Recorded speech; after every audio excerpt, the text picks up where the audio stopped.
The 93X Half-Ass Morning Show podcast is sponsored by Standard Heating and Air Conditioning. Take advantage of Standard Heating and Air Conditioning's HVAC Black Friday specials and save up to $1,500 on a furnace and AC combo or $1,000 on a new boiler. Check out the hottest deals in town all through November at standardheating.com. The 93X Half-Ass Morning Show.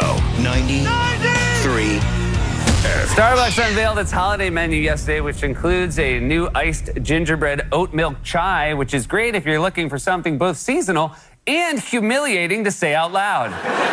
According to a new study, men who picked up their cell phones more than 20 times a day have 21% lower sperm concentration, which begs the question, what are they picking it up with? I'll tell you my favorite Minnesota story. This put me in a good mood for about 6 months. I pulled off the highway. I went to a supermarket. I said, "Hi, I'd like to buy this coconut water," but I finished it. This is what put me in a good mood for 6 months. She went, "You devil." That's all it takes. Joy is so easy. A Midwestern woman called me the devil for hydrating on my own timetable. This is the irreverent bad boy humor you signed up for tonight. May I have your attention, please? What time do you have to be at the radio station? So early. It's showtime.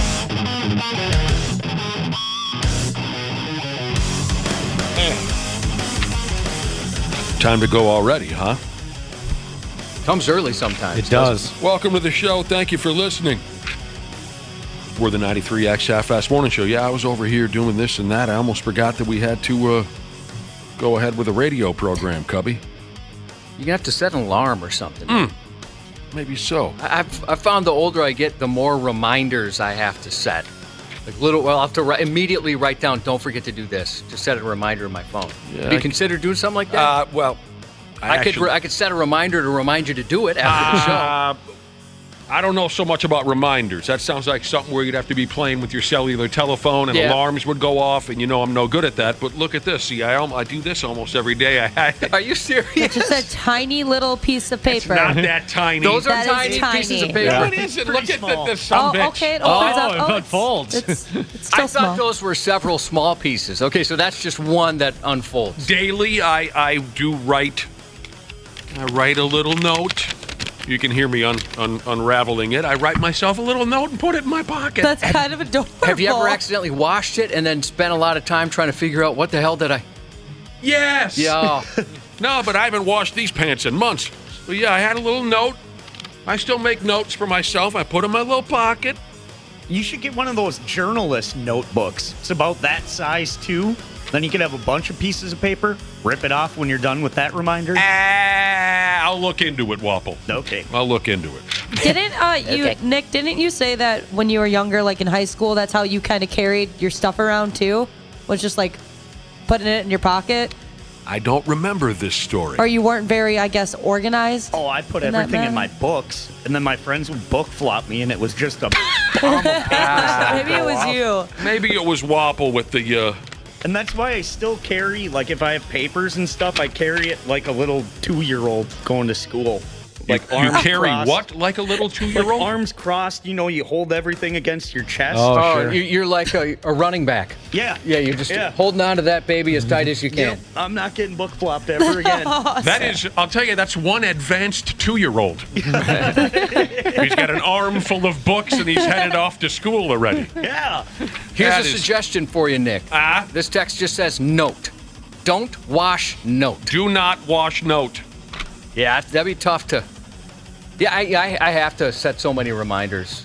Yeah, sometimes, maybe one day, you can show me how to use the cellular phone. But for now, I still write a little note to myself, and it says things like, gas, to remind myself to go fill the vehicle up, or chew, to remind myself that I'm out of chewing tobacco. Things like that. That's a one-stop shop there for you. It is. Yeah, there you go. Does writing it down just help you? Sometimes I even write down hose to remind me to call some hose later. Oh, I thought you meant like bring in your hose for the winter. No, to remind me to set up, a fun weekend. Yeah. What was your question, Ashley? Do you think it's like you actually like reading the note later that helps you remember, or is it just the fact that you're writing it down in the first place? It's me reading the note later. Okay. I'll reach into my pocket because it's the same pocket where I keep my car keys, right? Mm-hmm. And obviously I drive a motor vehicle once or twice a day like everyone else. So when I reach my hand into that car key pocket, I go, oh, I got a note sitting here. That was my next question, is if you have a same time every day, you remember, I'm going to check wherever I keep this note to see if there's a note in there. It's not the same time every day. It's just, you just happen upon it. Happen upon it, and then I'll see my little note, and it says, bathe Josh's mother. What? Not you. There you go. What do we got going on today? We got company. Yeah, we got a lot of company today. It's going to be a full house in here. Well, C Willi Myles is going to be here. Our pal C Willi Myles, stand-up comic. Love having C Willi swing by, and such a friendly guy. And we always want to, pump his program if he's got a program coming up somewheres in town, so the Brotherhood can go check it out. Yeah, and he's out of town so often. We just try and get him in here when we can.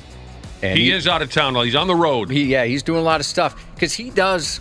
It's like the Today's Comedian, right? They're not just doing regular stand-up shows, but he goes and talks to a lot of corporations. He'll do shows and stuff like that. Is that what he does? Yeah, he does a ton of that stuff. He's really popular on that. And motivational. He does such a great job motivational speaking, too. He's really high regarded in those. I don't know if I ever knew that he was a motivational speaker. Yeah, that's why he goes to so many high schools and stuff like that and talks to seniors. I didn't know these things. Mm-hmm. I did not know that. Write it down. C Willi Myles is a motivational speaker. He goes to talk to the kids at high schools. I just thought he was a wildly funny stand-up act. He's all the above. He's a Renaissance man. Wow. What a gig. The motivational speaker. And he meets a lot of women.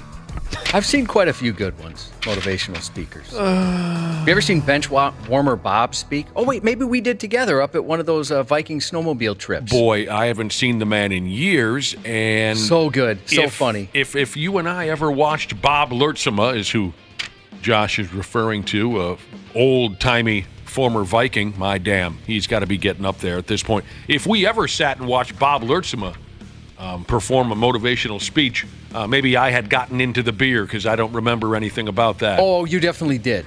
Yeah. This was back at one of those Arctic Blast deals with the Vikings 20-some years ago.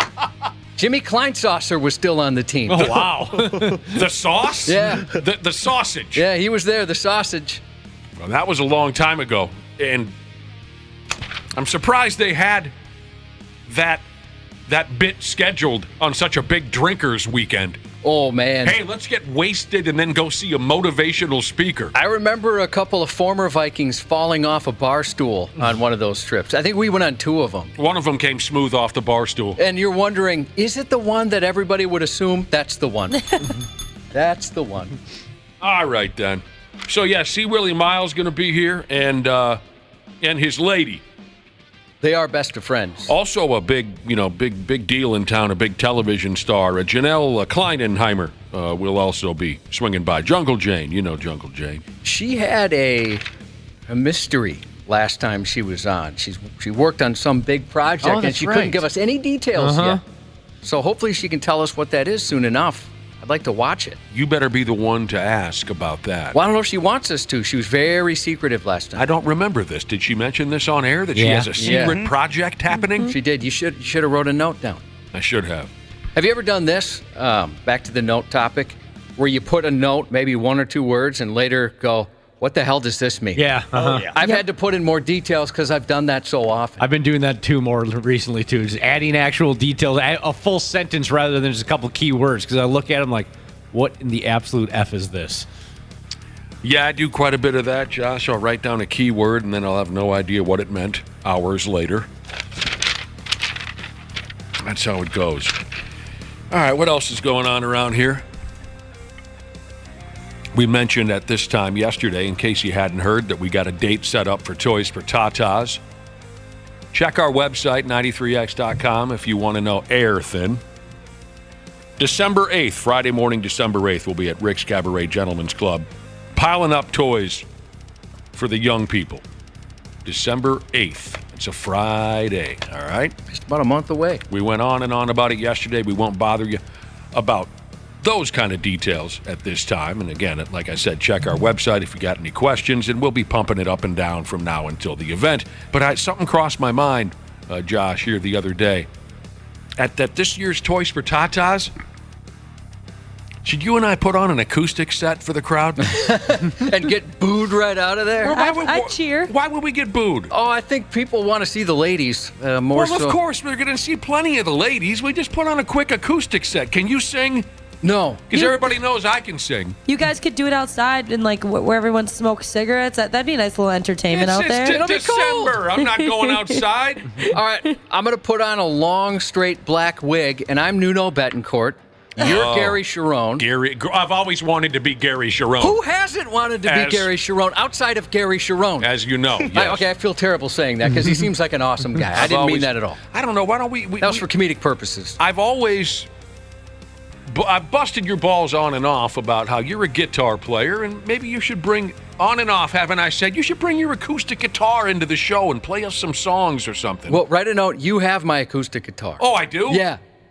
Well, it'd be easy. You play electric guitar at home, right? Yeah, I've got a little amp you bring in and hook up to the board. Why don't we put on an acoustic set? Why don't we play some ballads? I don't want to get beat up. I mean, we've tried that before. Do something and people are like, boo! Show me the ladies. Yeah. All right, the ladies are going to take a 20-minute break while Nick and Josh perform some acoustic covers. You got a problem with that? No, I don't. Because we're going to put on a great show. All right, fine. We're going to do 2-3 more. Just 5 more songs for you. If you got your request, shout them out. I think I could sing a little bit up there on the stage. Well, we'll work this out one way or the other. Just put on a couple of... Are you thinking like 80s rock type power ballad? Well, I guess we can't do a power ballad. Yes. Well, we could do an acoustic version. Well, exactly. That's what I mean. An acoustic version of, I don't know. I Want to Know What Love Is, or... well, why don't we just do the entire... Landslide by Fleetwood Mac or something, Nothing brings the mood up like that one. Take My Love and Take It Down, whatever.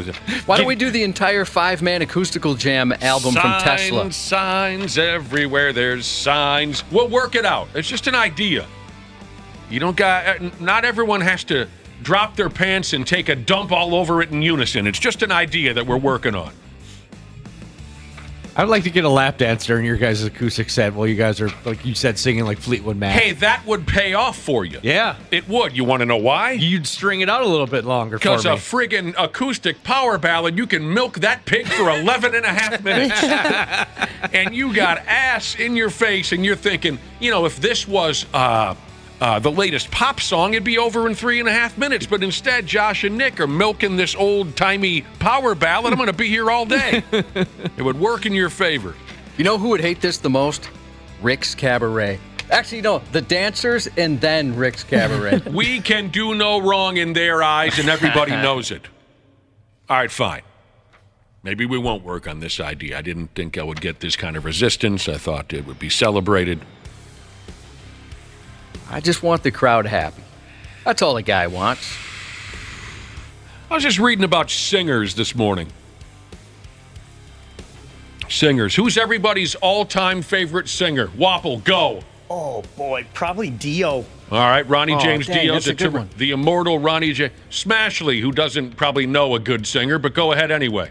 Yeah, I guess I don't... I'm busting your chops. I'm sure you know a couple of good singers.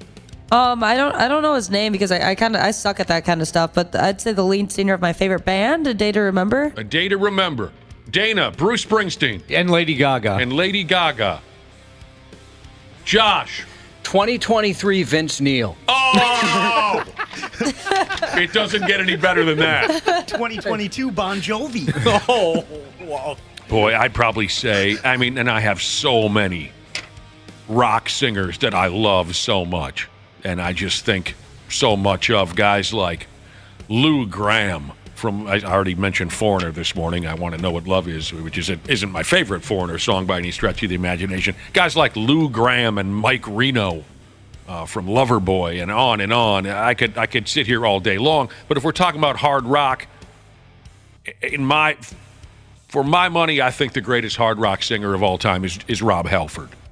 Oh, he's very good. With Ronnie James Dio and Bruce Dickinson and guys like that, right? But Rob Halford. Bruce Dickinson would be probably my real answer. Dio was a great one. Yeah, Bruce Dickinson's got an album coming out. Oh, he does? In December, yeah. Oh, and his guitar player is someone who's played with Rob Halford and Two. And, no, maybe not Two. He was in Halford. And what's the other side project Rob Halford had? It's killing me. Just Halford. He had Halford. He had Two. Yeah, maybe it was Two. Those are the only two that I can think. Here's where I was going with this. I was reading about the most successful singers who have a terrible voice. Fun. How much time do we have? We could go on and on about this, too. Yeah. The most successful, there's plenty of bad singers who had a little bit of success. This article, I guess, is more dealing with, the most successful singers who had a terrible voice. Well, I know one on the list that's tough for me to say. Go ahead. Because he's one of my favorite artists, and certainly my favorite solo artist. Oh, really? Ozzy Osbourne. Oh, yeah. Absolutely. Yeah. I wouldn't say he has a terrible voice, but he's not he's not like a classic singer. Yeah. He's not a Ronnie James Dio. Here's the thing about Ozzy Osbourne. He made it work for a great majority of his career, but it was always on the verge of terrible. You know what I mean? Yeah. His voice would creep. He's serviceable. His voice would, especially live, his voice would creep up to terrible and sometimes cross the line, but usually just hover on that line. If you've seen Ozzy live, you know what we're talking about. Here's who was mentioned in the most successful singers who have a terrible voice. And some of these you have to help me because I've never heard them sing. Jennifer Lopez. Well, I wouldn't say she has a terrible voice. All right. Yeah, I guess I just know her for dancing. Yeah. Although they say taco-flavored kisses is a banger. That is a banger. There's no doubt about that. Fergie. I don't know what it means to be Fergie. Oh, I know people hated her Star Spangled Banner rendition. I haven't heard her sing in such a long time. Black Eyed Peas, right? Mm-hmm. Yep. Mm-hmm. Successful singers with a terrible voice. Bob Dylan. Says here in the article, the dude has a terrible singing voice. Yeah, I don't think he ever tried to be a singer. No. Not that I've heard more than 4 or 5 Bob Dylan songs in my life. That was never my style of music. Real quick, Backdoor Slammin' Walleye Jesus, thank you. The band I was looking for, Rob Halford's solo act, was Fight. Oh! Fight, that's the one. I even saw them live, and I couldn't remember How the the name. hell did I forget about Fight? I got to write that some down. Really intense stuff. Yeah. Really, really intense metal. That was a great group, absolutely. Here's your guy, Vince Neil. It says here, the guy is effing terrible, and he always has been. And yeah, Vince Neil could never sing. No, there's a lot of those guys that couldn't really sing, but they made it work. There's just a cool factor. Right. Motley Crue. I don't want to. There's plenty of actors who can't act, but they're super cool and super successful. I don't want to make a big deal out of my feelings on Motley Crue. I think I've made them known quite a few times. Don't get me wrong, their first 2 records meant a lot to me as a young kid. Too Fast for Love and Shout at the Devil. I spun those up and down as a kid. But, outside of Tommy Lee, it wasn't like, here come the 4 greatest musicians to town. Not even by a long shot, I mean. Plenty of people are texting in Axl Rose. And it's funny, I just was sent a video yesterday of Axl Rose, and my friend had written, he sounds like Mickey Mouse. And he did sound like Mickey Mouse singing Welcome to the Jungle. Oh. Boy, I mean, Axl had some great stuff when he was young. I mean, it's not working for him anymore, and it happens. You're not a kid anymore. Although I will always stand up and say that Guns N' Roses is so wildly overrated it makes me want to vomit at times. I don't think you can say much about what Axl Rose brought to the table when he was a young guy. That dude could sing his balls off, in my opinion. Selena Gomez, I didn't know she was a singer. Yeah, she's awful. Oh, really? Do you think she's awful? She's not great, no. I thought she was just an actress. It says here, Selena Gomez truly cannot sing. She's a product of the Disney machine. Yeah, absolutely. It says she talks over her music. She doesn't sing. Some of these answers are bizarre. I mean, Les Claypool from, what's that band called again? Poop? Doopy Doop? Why can't I think of the name? Froopy Pack? Oh, this is driving me nuts. Prong, Song, Dong, no. Wong. Primus. There we go. Les Claypool. Yeah, that's bad. I mean, yeah, he was never meant to sing. Like I Am Mud and stuff like that. My name is Mud. Harry was a race car driver. My name is Mud. I remember that one. That's good. Oh, wow. Here's a question for you. You guys tell me. For as successful as she's been, does Britney Spears really have a good voice? I would say no. I'd say no. Once again, a lot of dancing. A lot of dancing. I think a lot of help in the studio. She's kind of good looking. Oh, a little bit, would you say just a tiny bit? Oh yeah, her outfits too. Outfits. She's not even wearing outfits anymore. Someone showed me a picture. Someone showed me a picture from Instagram or something. She's just standing there naked. Oh, yeah. Yeah, she does that. Yeah, she likes to do that now. She's nutty now. She's nutty. Again, some of these answers are silly. Sid Vicious from the Sex Pistols. Never knew they were a singing band. I mean, that's what's so silly about it. I mean, why did you expect Sid Vicious from the Sex Pistols to sing to you? They were this underground punk rock heroin farm band from the 70s. The dude from the B-52s. I can't think of his name. I don't know if I ever knew it. Maybe I don't think I ever knew it. He's been in the band forever. You guys know who I'm talking about. Yeah, that's a band I never really understood why they were popular. He's got that high. Fred Schneider? Fred Schneider. Yeah.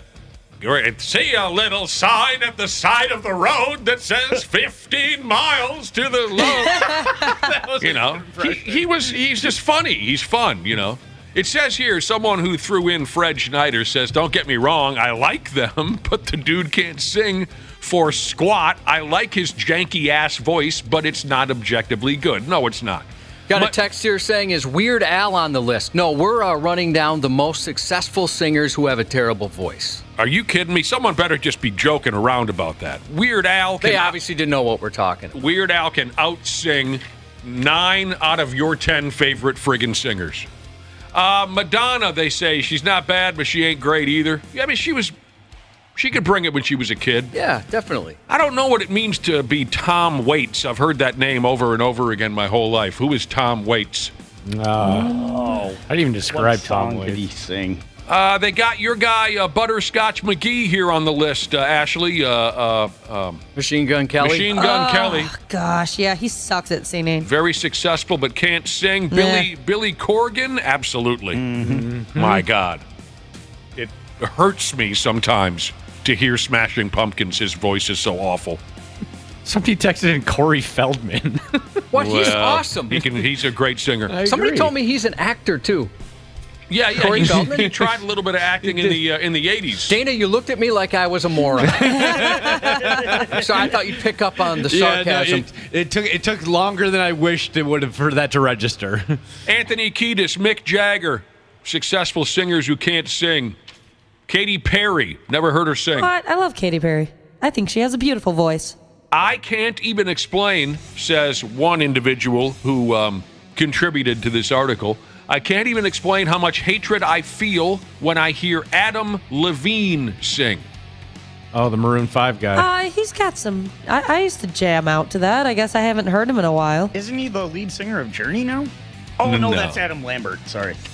Adam Lambert? No, he's with Queen. Oh, yeah. Right. There we go. Gwen Stefani, I'm still convinced it's all because she looked hot in the 90s. Roger Waters, I never listened to much Pink Floyd. But I can't say I was ever much of a fan. Although I did always wanted to go to one of those laser light shows that were so popular back in the day. It seemed like Pink Floyd was a big one. Never. Anybody go to one of those? No, but I went to Roger Waters' The Wall tour when he came here. How was it? It was amazing. Like just seeing him build up the wall and all like the stage presence stuff around it. They put on great shows. Anyone affiliated with Pink Floyd puts on a great show. It's fun to talk about. Everyone's got their take on this kind of a thing. Big-time singers who truly can't sing. If we want to talk about the hard rock genre again, I mean, Bret Michaels has never been able to sing at all. At all. He has never been any better than what you might see Friday night at karaoke, ever in his career. But they had the right look, and they hit at the right time, and they had a couple of catchy songs. Steve Pearcy from Rat can't sing. He can't sing himself out from under a wet paper bag, ever. It's bad now, ever. Especially. Well, not even just now, for the last decade. Oof. David Lee Roth, not a singer, but it didn't matter. He made it work. And that's the thing with a lot of lead singers. Plenty on that list, that's exactly what. I suppose that's the gist of the list, right? They just had that cool guy persona. They made it work, and they can't really sing. I'm surprised. You made up for it in other ways by putting on a great show or having a certain delivery and a certain attitude. That was the thing with Roth. His delivery was so unique and his attitude was so unique, and he had that talent that we've talked about before on the show, those little squeal noises he could make when he was young. I've heard people try to replicate it. Nobody can. I'm surprised Dana's band, Blink-182, is not on the list. Well, With Tom DeLonge. Like his whiny voice. Yeah, that does surprise me. He does a very whiny, nasally voice. You know, Roger Daltrey, James Hetfield are another couple that I would add to the list. Wildly successful, but with these guys, talented singers? Absolutely not. Dave Mustaine? Shut your mouth. I mean, I hear what you're saying. I mean, he's a but I can't. Guitarist, but I can't say anything bad about Dave. But Dave, you know, in the late '80s, he found something, didn't he? He found something. There's something about it. And his voice is just so perfect for like that gritty rock. Absolutely. For what they do, it's perfect. Yeah. And you can make that argument for several of the names we've listed. This person says, "What about the dude from The Darkness?" I gotta admit, I like those guys because anytime I hear them, I just kind of laugh. It was recorded and that's a song. That drives me nuts. Drives me nuts. I want to climb the walls when that dude gets started. I want to climb the walls. I mean, sometimes you listen to them and go, "These guys got signed." Mm-hmm. And we hear from some local musicians, and we like to play some of their stuff. Some local musicians. There's so much talent in Minnesota. There's so many great bands that don't make it for whatever reason. And then there's bands like that. They just got the right gimmick. Or maybe, Absolutely. I don't know, maybe there's something to the way he sings, but oh my gosh. What a hell of a deal it's been so far. You're a terrific crowd. We probably better take a breather. We mentioned earlier that we have company coming in, and that would be C Willi Myles and Janel Klein worthy. Of course, Randy Shaver, too, at 7:30. We'll be back in a minute on the Half-Assed Morning Show. Half-Assed Morning Show. They're loud, they lose control, they do their little circus act, they're a nuisance. 93X. Did you know that Standard Heating has over 700 years of combined experience in the heating business? Now that's a lot of brain power. Hi, Corey here. As the call center manager at Standard, I'm proud to be able to work for a company that provides top solutions and experiences for our customers. Ashley, tell us more. Take advantage of Standard Heating and Air Conditioning's HVAC Black Friday specials and save up to $1,500 on a furnace and AC combo or $1,000 on a new boiler. Check out the hottest deals in town all through November at standardheating.com. How wrestling really works and how you get the ratings. Eric Bischoff and Conrad Thompson explain on 83 Weeks. Too much time is spent discussing talent's age. The younger demo is just as excited about a Paul Heyman or a John Cena or an Undertaker or Becky Lynch, or I don't care what their birth certificate says, they're going to draw a younger demo because they're fun to watch and they're great entertainers. 83 Weeks on YouTube or wherever you listen. Stupid news on the Half-Assed Morning Show. Stupid news, huh? That's what you're looking for? It's that time. Yeah. All right. The guy already said it. Well, then I got no choice. Here's a young fella, for starters, a young fella in stupid-ass Florida. He might want to dial it back a little bit on his motorcycle rides, or he's going to get himself killed. He might want to dummy it down when he jumps on his motorcycle, or he's going to end up dead. And he also needs a lesson on how to tell when a movie bit has been completely played out, you know? This kid needs to be taught when to move on and find a new movie reference to be a bizarre part of his identity. He was arrested this past Sunday morning because he made the cops chase his ass down while he was going like hell on his little motorcycle. And here you go. His motorcycle had a fake license plate hanging off of it, and the fake Hawaiian license plate said McLovin on it. Wait, I'm not even changed kidding. your name to McLovin? McLovin? What kind of a stupid name is that, Fogel? What, are you trying to be an Irish R&B singer? Oh, they let you pick any name you want when you get down there. And you landed on McLovin. Why don't you just pick a common name like a normal person? It doesn't even have a first name. It just says McLovin. What? What name? Who are you, Seal? Come on, dude. The fake license plate said McLovin. And, of course, we all know the bit comes from the movie Superbad. Move on already. This kid with the outdated movie reference for a license plate goes by the name of Jesse Rivera. He was weaving in and out of cars on his motorbike. He was going up around 110 miles per hour in a 45 mile per hour zone. After dark, too. Once the cops dumped the cherries on him, instead of pulling over and taking his medicine, he turned it into a high-speed chase.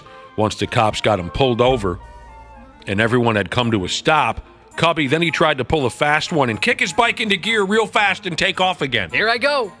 But he slipped a gear and he killed the engine. Nah, that's the worst. That's embarrassing. It's a bad look. One of the cops had to pull him off his bike and down onto the ground. The motorcycle, how do you say it? Motorcycle? It fell on both Dinkus and the cop. The motorcycle tipped off, and Dinkus got his foot broken in the process, which is pretty funny. Yeah. Karma. Now he's in big trouble, and his foot is broken. So maybe this will be the end of his McLovin bit, and I wonder, what his next played-out movie reference might be. Anyone have any guesses? Maybe I'm the King of the World. Well, I think he'd stick with McLovin. I mean, You Can't Handle the Truth. What other routes could he take? Mama always said that life was like a box of chocolates. you can't fit any of those on a license. Roads, where we're going, we don't need roads. First rule of Fight Club. Yeah, you had me at hello. I don't know. Man, I'm not sure how the hell you get away with this for so long. Security guards at a shopping mall in Shanghai. F me running sideways, China. Shopping mall. Security guards over at the mall recently discovered a young kid who had allegedly been living under a staircase at the damn mall for over 6 months. That's the life right there, living at the mall. That'd be awesome. Nothing but pretzels and Cinnabon. I want to live at the mall, too.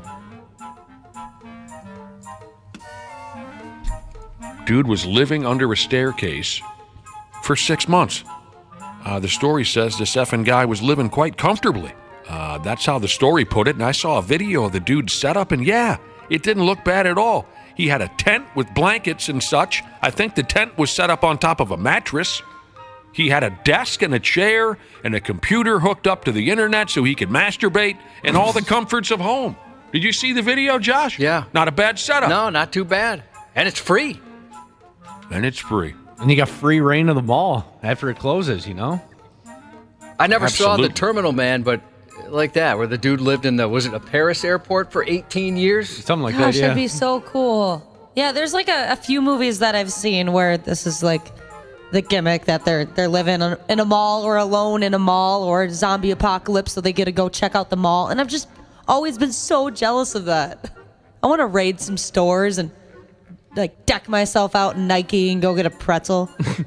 Nike. There was a dude that lived at an airport for 18 years? Yeah, wasn't that the Terminal Man? Mm-hmm. Yeah, the Tom Hanks movie. Yeah. Oh, never saw it. Never Yeah, even and heard I of never it. saw that either. I just remember that story. So here's the deal. Word is this dude apparently moved into the shopping mall over 6 months ago, and he was quickly noticed by a security guard who told him to get the F out.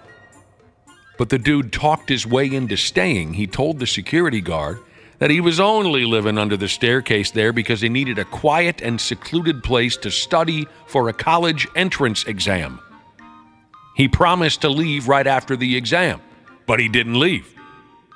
And I have zero idea how nobody else that worked at this mall noticed this effing guy's setup. Or maybe nobody cared.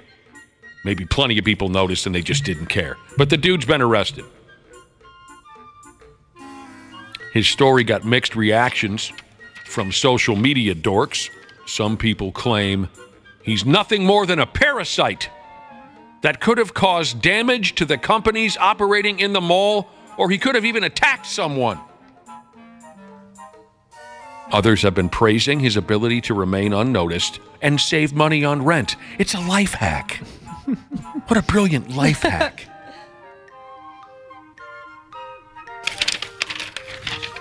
People don't say that as much, or do they? I haven't heard somebody say life hack as much as they did a few years ago. Yeah, it used to be really trendy there for a while. Everything was a hack. Mm-hmm. Yeah.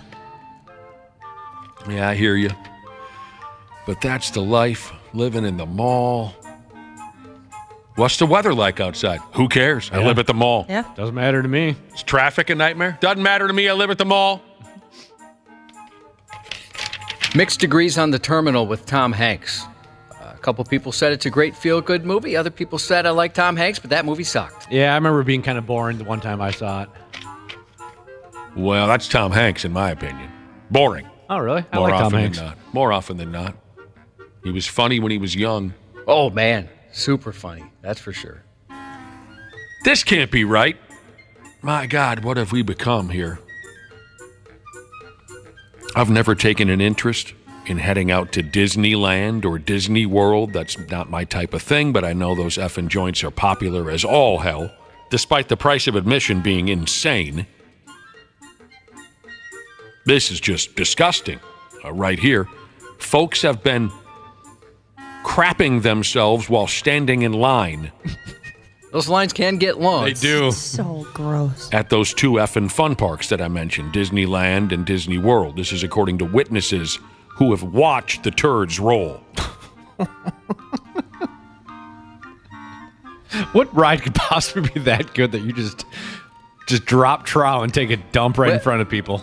Maybe it's a parent that's waiting with their kid, right? The kids, they're doing it for the kid. Oh, okay. Yeah, and I mean, also, don't some of those lines take like over 2 hours? Like, I can't imagine waiting for 2 hours and then all of a sudden my stomach flips. I'd be like, oh, why? I mean, if you don't want to wait the 4 hours or whatever it is, you can just pay the extra $9,000 to get the fast pass that gets you to the front of the line. $9,000. It's insane. Like Nick was saying, it's insane how expensive those parks are. I guess folks are talking about this effing ridiculous issue on that Reddit setup. Folks are taking a deuce rather than losing their spot in line, but there's a little bit of information here that these folks could have used. I'll tell you about it in just a minute. One person, they work there? No, they were a customer there. One person went ahead and said, I was in line for the Rise of the Resistance ride, which is some kind of Star Wars ride.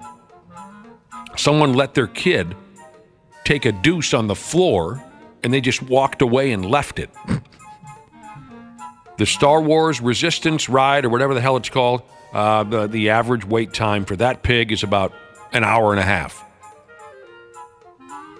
Another Reddit nerd who claims to have worked at one of the Disneys said, for the skeptics, this actually happened.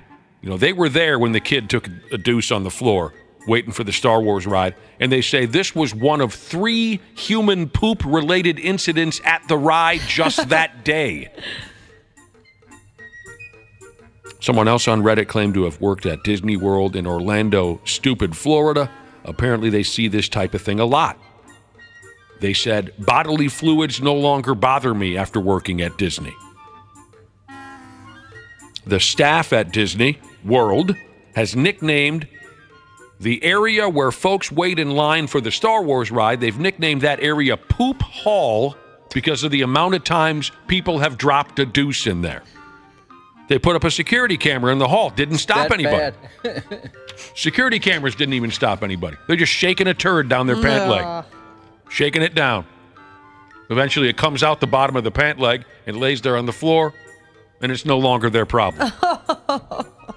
I guess, sometimes there's not much you can do. Mm-hmm. I still think I'd race to a bathroom and just give up my spot in line. Yeah, I think I would too. I'll have to start over, or I'm just not going to do this ride today. A book has been written by 2 former cast members at Disney World or Disneyland, I don't know. They wrote a book detailing their experiences as custodial workers in the 90s and 2000s. In the book, they wrote that they usually picked up horse turds from the parades that go on. Are you following that? Yep. But eventually they started picking up human coilers as well, because folks just refused to give up their place in line to go to the bathroom. On one occasion, a woman was standing in line for the Indiana Jones Adventure ride. Sounds fun. It is cool. She's standing in line. to ride the Indiana Jones thing. She burst into the control room for the ride and launched a fat one right there on the floor.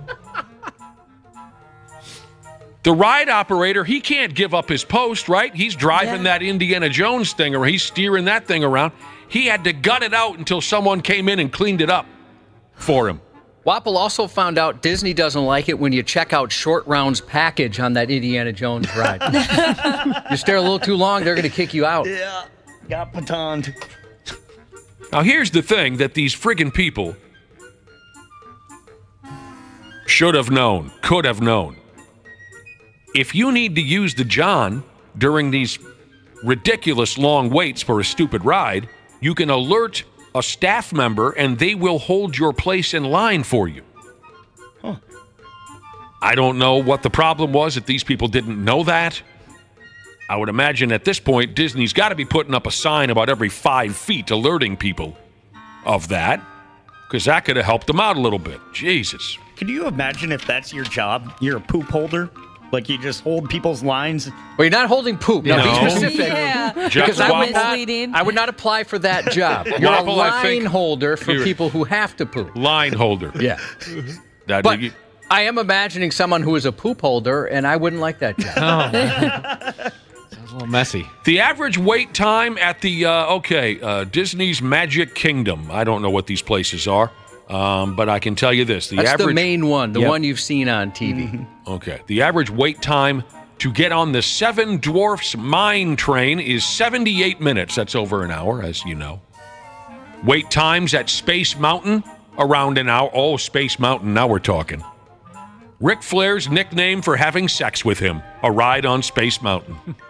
I remember a few years ago when Flair said, Space Mountain might be the oldest ride, but it still has the longest line. Woo! I haven't heard Check of some this of out. these rides. What other rides are you looking at? Like the Seven Dwarves Mom Train? I'm not familiar with that. It doesn't seem very Disney. Take a ride on the Mom Train. Disney After Dark. Disneyland in Anaheim, okay? They say, we were talking about the cost. They want I'll say this correctly, I hope. They want $194 in trade to walk in the gate. Dang. $194 just for you. Firefighter That's Jesus insane. said she works on an ambulance and sometimes feels like she's a glorified poop holder. Yeah, I bet you deal with a lot of that, unfortunately. Former prison guard Jesus, why don't you just set up a few porta potties in those areas? Yeah, Yeah. Whatever happened to porter potties? I like porta potties. All right, so there you go. Things are pretty gross at the fun park. People are mentioning places in town where a lot of people are doing some pooping, certain lines in certain places. Well, talk to me. What are we talking about? Well, I don't know if the businesses want us to. No, true, probably not. Well, give me a general idea of the type of business. Well, something similar to what we're discussing here. Really? Oh, wow. A couple of government-run institutions where you might wait in line. I mean, it's one thing if you have, a sickness, accidents happen. But if you're just pushing one out onto the floor and acting like it's not your problem anymore when you're in line at the bank or something like that, I mean, what's the matter with you? You need to be, I guess you need to be potty trained all over again. Yep, absolutely. Fun Size Jesus says at Universal they waited in line for 2 to 3 hours for some rides.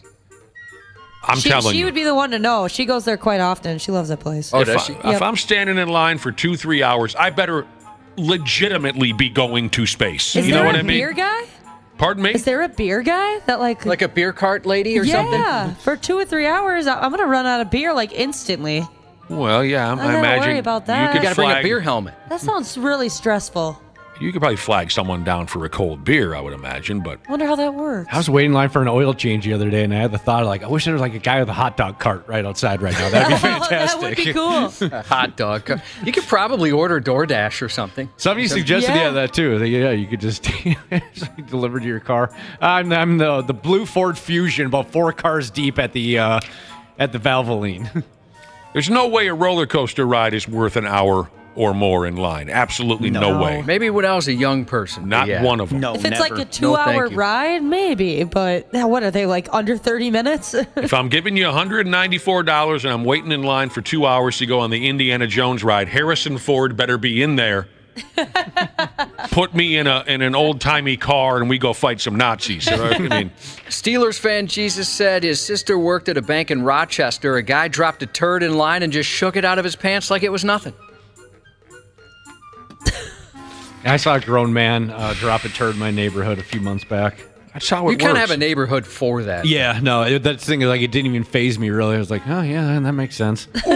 Double D's Jesus just got back from Disney last week. 3.5 hours was the worst line she was in. No beer, no alcohol allowed in the lines. Where were they going? Disney World? Yeah. Well, she said, I don't know which Disney. Yeah, a couple people have texted in to say it's a dry joint. They don't serve any hooch at all.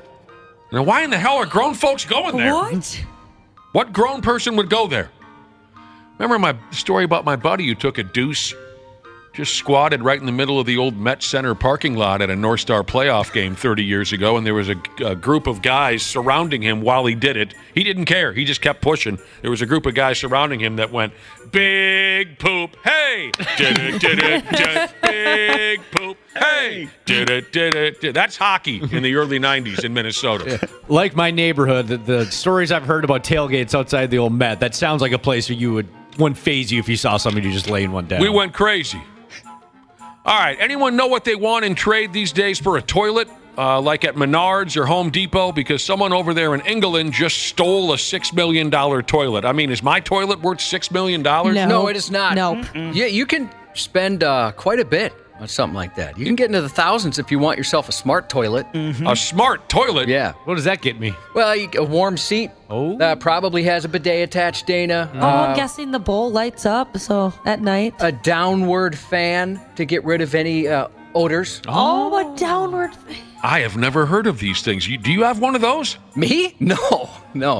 Do you guys have a bidet? Any No, of you? No, I don't. You know, My every time girlfriend does. Every time we talk about one of those, people text in and say how awesome they are. I have one because my boyfriend has one, and he does not like to go to the bathroom anywhere else because he's like, I don't have my bidet. But I tried it once, and it's scary. I'm not a fan. Yeah, I don't think I'd like it. I'm tired of the topic, to be honest with you. It's become this thing now, and it's driving me nuts. Bidets, yeah, it's kind of like, bacon, things like that, right? Right. Suddenly we all have to be bidet this, bidet that. Shut up. My toilet, no. My toilet is not worth $6 million. No, probably like a couple hundred. Maybe. It probably it depends on who's peed there. Has Britney Spears peed there? Jesus, I wish. That would up the value. I'd still be hovering over the top of it if she did. Now that I think about it, my toilet probably should receive $6 million in compensation after what I put it through. Here's the damn deal. 4 men just got arrested for stealing a $6 million gold toilet. Oh, okay, now that makes sense. This theft happened 4 years ago, but they just got charged for the crime. Some artist from Italy made a toilet out of 18-karat gold and named it America. Never named a toilet. That's supposed to be a commentary on capitalism or something stupid like that. It's satirical, yes. Making fun of it. It was originally on display at something called the Guggenheim in New York. Speaking of waiting in line, you could wait in line to use this gold toilet, the golden toilet. They allowed you only 3 minutes, so you better push like hell. The stolen toilet was also in some other fancy-schmancy place in England, where Winston Churchill was born. So, yay, it's the toilet that... But then it vanished in the middle of the night back in September 20+19. Cops been looking for it ever since. 4 guys were involved. They're facing charges of burglary and conspiracy to transfer criminal property. That's what they're being charged with as of today. Police still don't know where the toilet is. What if they just melted that bad boy down and sold it? That's what the cops think, Cubby. Well, maybe they'll find out as this trial goes on, but... Why does my ring have little bits of toilet paper in it?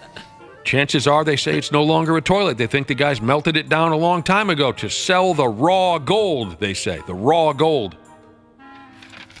I remember the night when... I I remember the night when Dolph Ziggler won Raw Gold. He won the belt on... Anyway, what time is it? Is it 6:43? Yep. Mm-hmm. All right, good. The folks are... We get this argument, and folks are texting this in about a bidet. If you got some poop on your hand, would you wipe it off or wash it off? That's the bidet argument. I've heard that before. Yeah, good point.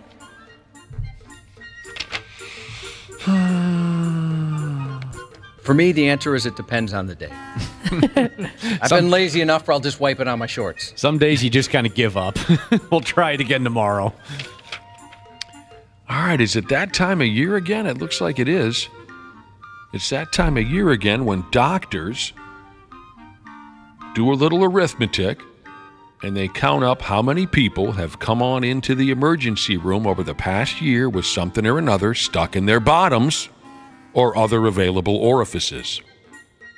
They do the math on this.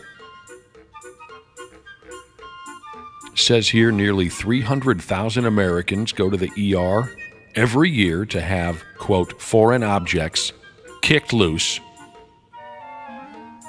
from strange places. Did you know that this is the 9th leading cause of unintentional injuries that land people in the hospital? Getting something jammed up your this or your that. It's the 9th leading crazy cause. It's that high. Yeah, of unintentional injuries that land people in the hospital. Now, this is all according to the folks at the Centers for Disease Control and Prevention Ski. They've been popular the last few years. The Centers for Disease Control and Prevention Ski? They sure have. Let's cut to the chase. Here's the highlights. Plastic swords and glow sticks in ear holes. Magnets and diesel fuel up the nose. Whew. That's tough. I bet you just shake your head like a dog when you get diesel fuel up in one of your nose holes. You're just...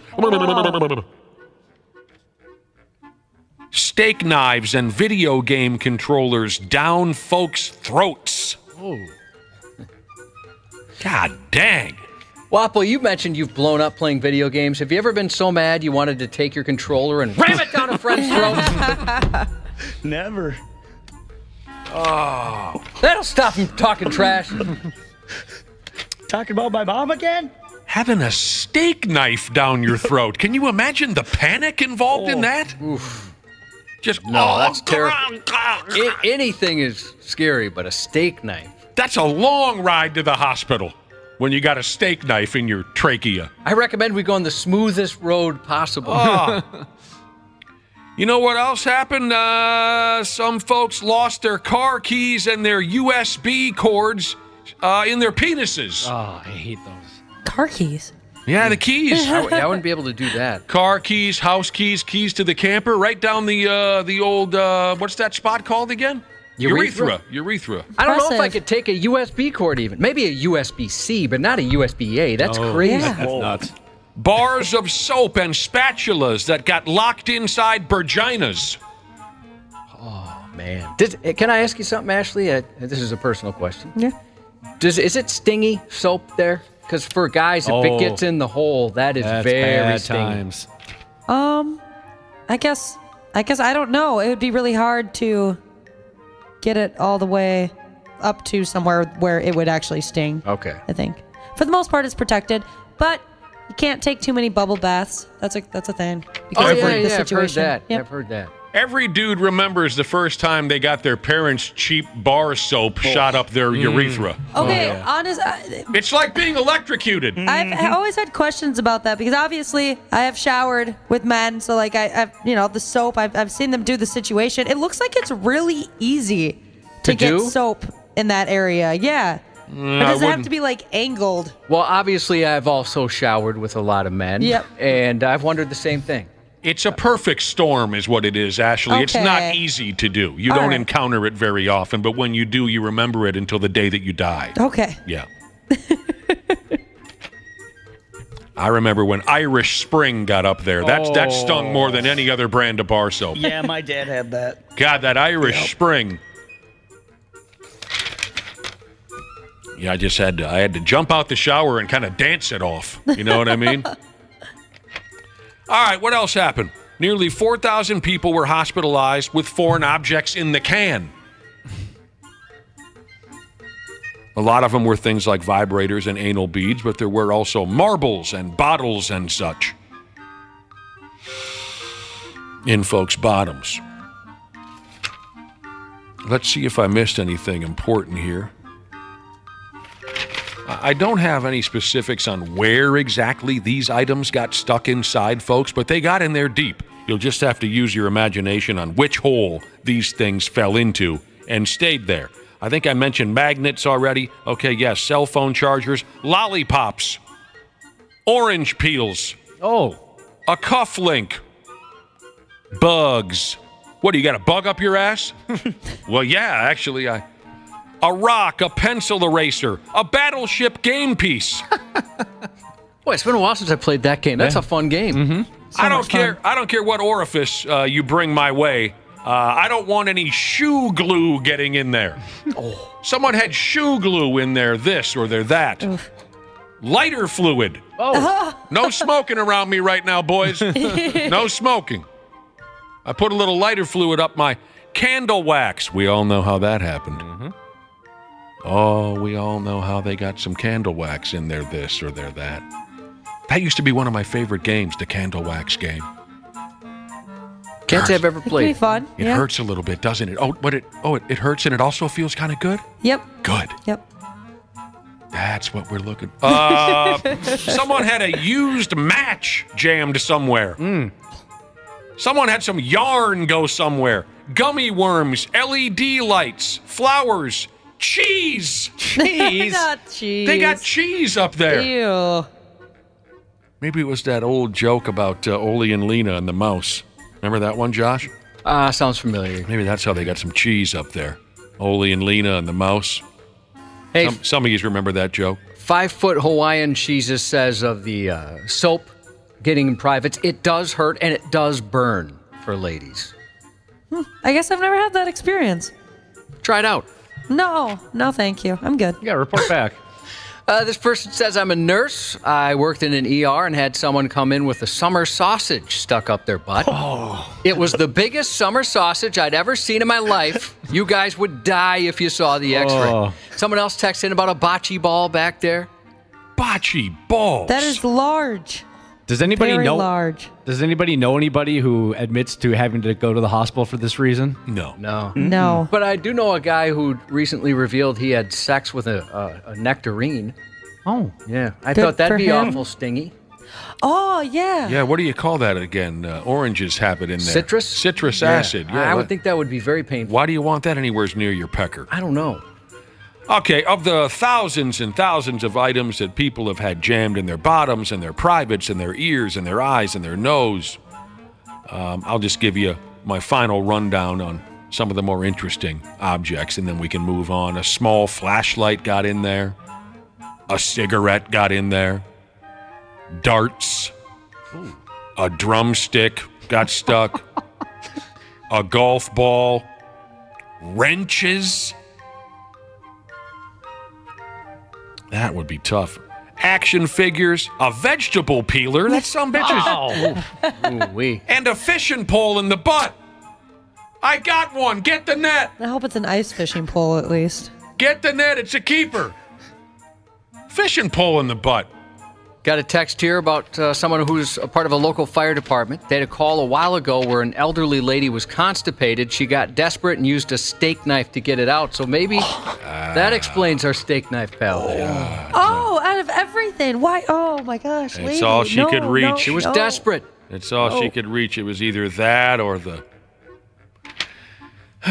So there you go. It just keeps going on and on. Dana, you were voted most likely to get something stuck up your butt. Was I? We just took a vote, didn't we? We did. Yeah. It'll happen. And I'd like to be there when it happens. Yeah, I'd drive you to the hospital. Will you hold my hand during the procedure? No, I just want to be there when you look into my eyes and say, help me. And I say, no. Nick. You got yourself into this mess. You get yourself out of it. It happened. You guys called it. You knew it was going to happen. Sports on the 93X Half-Assed Morning Show. I hate the Cowboys. Everyone who loves the Eagles should hate the Cowboys. Hate them, despise them, including the players. Hit them in the face. Knee them in their glory holes, as Jerry would say. You've got to bring that culture back. You've got to get them. Sorry, I'm pulling someone over. You've got to get that back and get them back in. This is not just a game. This year especially, it's the division. That's hilarious. That was great. Sorry about that. Sorry. There he is. Guy calling the local Philadelphia sports radio show, bitching about the Dallas Cowboys. He was a cop. He's behind the wheel. He had to get off the line because he had to pull somebody smooth over. And I love he finished his rant before he pulled the guy over. Football fans, man, NFL fans. They're out of their effing minds these days. Okay, real quick. I'll throw some this and that at you as far as jock sniffing goes. But real quick, we were having a conversation about the different things that folks have had lodged up their behinds and in their privates and in their eyes and ears and nose. Every year, doctors do the arithmetic and total it all up and tell us what was found where. We just got done talking about that in the stupid news. And low-volt Scout Jesus was surprised, Josh, there were no alligators or boogies found in anybody's butts. What? What about little man? What about some sand? Step aside, my friend. I've been doing it for years. Sit on down, open your eyes, and open up your ears. Say, put a tree in your butt. Say, put a bumblebee in your butt. Put a big rock in your butt. Put a clock in your butt. Put some fleas. No. Start to sneeze. A tin can or a little tiny man. Eddie Murphy. What else did we talk about? When guys get bar soap in their urethra? Yeah. How you remember it for the rest of your life? Here's a listener who said, I can't say I had the pleasure of Irish Spring in the urethra, but I did have that bar fired into my yapper when I said some unsavory things as a kid. Oh, yeah. I've eaten some soap in my day. Yep. My folks never made us eat soap. Oh, ours did. They just gave us a good beating. And it didn't even have to be one of the real bad words. Oh. I mean, if you were even close to bad, you'd get that. Big Mig Welder Jesus said last week his boss had to go to the hospital to get his coworker's nose out of his ass. Oh, my God. All right, we're going to cover the sports in much greater detail in about a half hour. Randy Shaver's going to be here. So is C Willi Myles, stand-up comic C Willi Myles, and our pal Janel Klein. I'll just tell you this much. I'm wiped out from last night's Timberwolves game. That was a riot, but it put me through the friggin' ringer. They beat the Boston Celtics in overtime. They beat the Celtics in overtime. Yes, it was stressful. Gophers basketball got a win in their very first game. Monday Night Football, don't know, don't care. The Pigs are back on the road for a game tonight against the New York Islanders. Again, half hour, we'll get her done. Don't go anywhere, though. Josh is coming up next with his news report. Half-Assed Morning Show. They're loud, they lose control, they do their little circus act. They're a nuisance. 93X. Did you know that Standard Heating has over 700 years of combined experience in the heating business? Now that's a lot of brain power. Hi, Corey here. As the call center manager at Standard, I'm proud to be able to work for a company that provides top solutions and experiences for our customers. Ashley, tell us more. Take advantage of Standard Heating and Air Conditioning's HVAC Black Friday specials and save up to $1,500 on a furnace and AC combo or $1,000 on a new boiler. Check out the hottest deals in town all through November at standardheating.com. Half redneck, half posh. 100% fun. Trey Crowder and Corey Ryan Forrester try and learn fancy culture in putting on airs. The host of the Medium Popcorn Podcast, Brandon Collins and Justin Brown. Okay, so Paddington 2 had like 100% on Rotten Tomatoes for years. You guys ruined that? Justin came in and like took it down like 2 points because of his rating. That's the time we started getting death threats. Yeah, I'm not surprised. I didn't know people worship that movie. Putting on airs. The podcast is on YouTube and wherever you listen. Half-Assed Morning Show. 93X. When the fire first started, people, speculated it was him. I just see him usually just walking around, going house to house to the houses that he owns. But yeah, I'm just shocked that he got arrested. A New York City landlord, upset about unpaid rent, set a staircase on fire with the second floor tenant still inside, causing them to toss their kids from the roof to neighbors below. A man said he and his roommates were sleeping in the building's first floor when they were awoke by someone screaming fire. They ran outside and saw 6 kids and 2 parents all on the roof. The man said he and his roommates caught 4 of the kids and the parents jumped. Firefighters went into the home and rescued 2 other kids. Investigators determined the suspect was the 66-year-old landlord. He was angry. Tenants stopped paying rent and refused to move out. He had even previously threatened to set the home on fire if the rent continued to go unpaid. Several residents alleged numerous conditions that had made the unit uninhabitable, including an infestation of mice, infestation of roaches, as well as water damage and the presence of lead paint. The fire department said 60 fire and EMS personnel responded to the scene. It took an hour to get the fire under control. 7 people taken to the hospital with minor injuries. Jeez. That is one wacky-ass apartment complex right there. What a psychopath. Man. Yeah, thank goodness those other guys were there and able to save those kids. Throwing babies off the roof? Yeah. And catching them. Yeah, a lot of pressure on those people down there catching the babies. They've got the tougher job, for sure. An Ohio homeowner is frustrated after his home was hit by a car for the 4th time. I heard a crash inside my house. I knew exactly what it was. He was very familiar with that sound. Dennis Campanelli remembers waking up about 2:30 a.m. just moments before a speeding car crashed into his truck, car, preventable landscape, and home. It was the 4th crash into his house in 30 years. Before the crash, an officer heard some screeching tires. He then found a red Dodge at a nearby speedway station and approached to question the occupant. The driver began to flee from the officer, who was partially leaning inside the vehicle and subsequently dragged a short distance. The driver fled at a high rate of speed, eventually crashing into the home, which previously had been hit on 3 other occasions. Campanelli said he even intentionally parked his truck horizontally in the driveway for an added layer of protection against crashes. He added boulders to the landscaping. And the city installed a guardrail as a preventative measure as well, because it's happened so often. The driver, later identified as 27-year-old Detroit native Dorian Williams, fled on foot, ran several blocks away, and barricaded himself inside his residence. Police surrounded the area before Williams got into a vehicle and drove it through the garage door right at officers. This guy just drives through stuff. Yeah, he doesn't mind. Yeah. Eventually, he was arrested. Campanelli said he's at his wit's end as to how to prevent another crash into his home. He's got a place right on the corner kind of a thing? Yeah, it looks that way. I had a buddy who he lived on a curve right next to a bar. And drunks would crash into his house. He did the same thing with giant boulders in the front yard. Yeah, that's what I was going to say. I've heard of people doing giant boulders. He ended up just moving. You know, he had kids eventually and decided, I'm out of here. Yeah, you never really think about those things until you're like a week after you're all moved in, and you're like, oh, wait a minute. It's got to be so annoying. Not again. Yeah. When did we get a Datsun in the living room? When I was in high school, the yards that would put up the boulders, those were the yards that kept getting lawn jobbed. Oh. So they'd put up boulders so no one could get their vehicle up on the yard. Milwaukee Police Chief Jeffrey Norman was injured in a car crash when a dump truck struck his vehicle yesterday, minutes after leaving a press conference discussing reckless driving problems in his city. The crash occurred about 3 blocks from Milwaukee's Police Department District 4 station just before 10 a.m.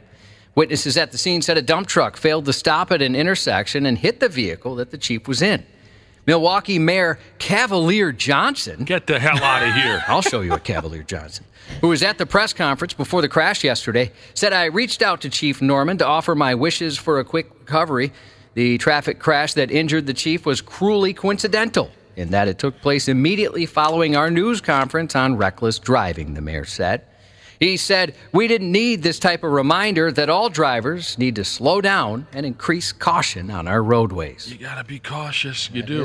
It is ironic. A 25-year-old U.S. Park Police officer shot a fellow officer while drunkenly dry-firing a gun at a private Virginia residence in the wee hours of Sunday morning.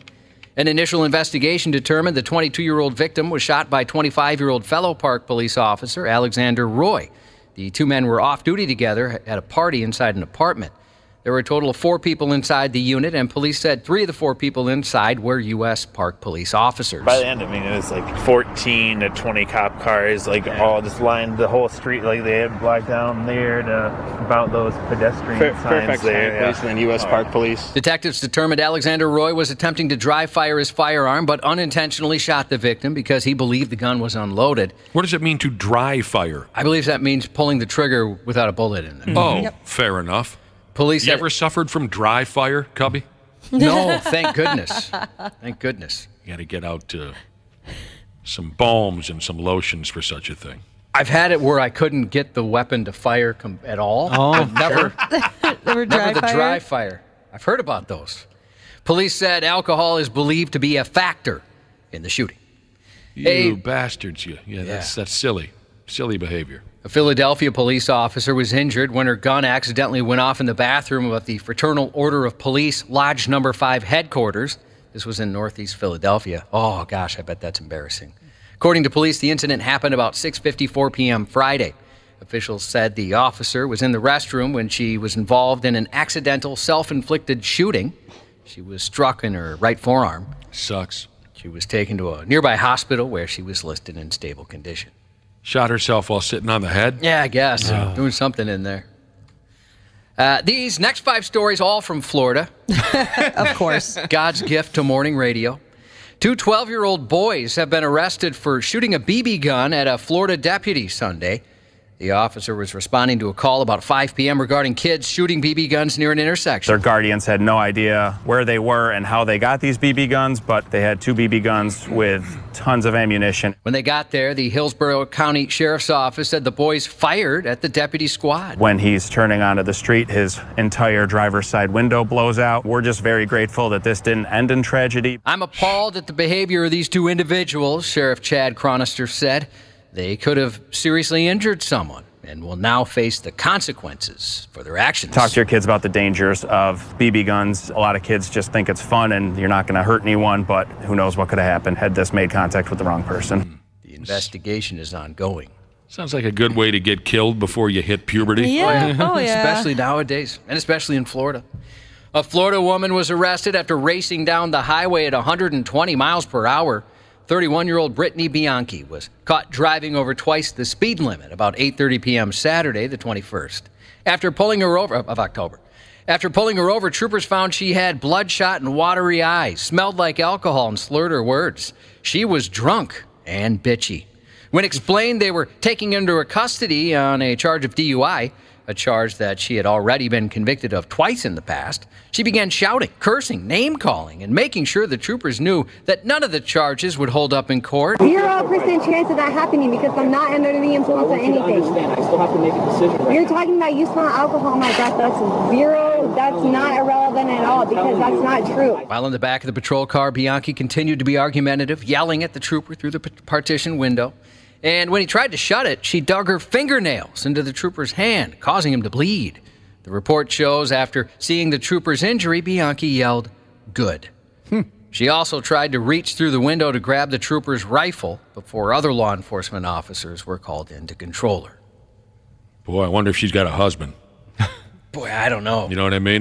Can you imagine what he deals with when they're drinking heavily on vacation in Mazatlan or something like that? Oh, I bet she's the worst. Every night there's a friggin' fight. We're on vacation. Yep. We're in Mazatlan. We got to fight? And despite all the evidence against her, you're wrong. Yeah. No, you don't smell alcohol. You don't smell that.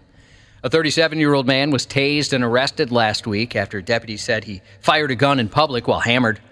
They were called to a shots fired call at about 8:15 p.m. Friday, where they stopped the suspect who was riding a bicycle. A witness stated the suspect, Robert Phillips, threatened to shoot a resident. A second witness told authorities they saw Phillips fire the gun into the air multiple times.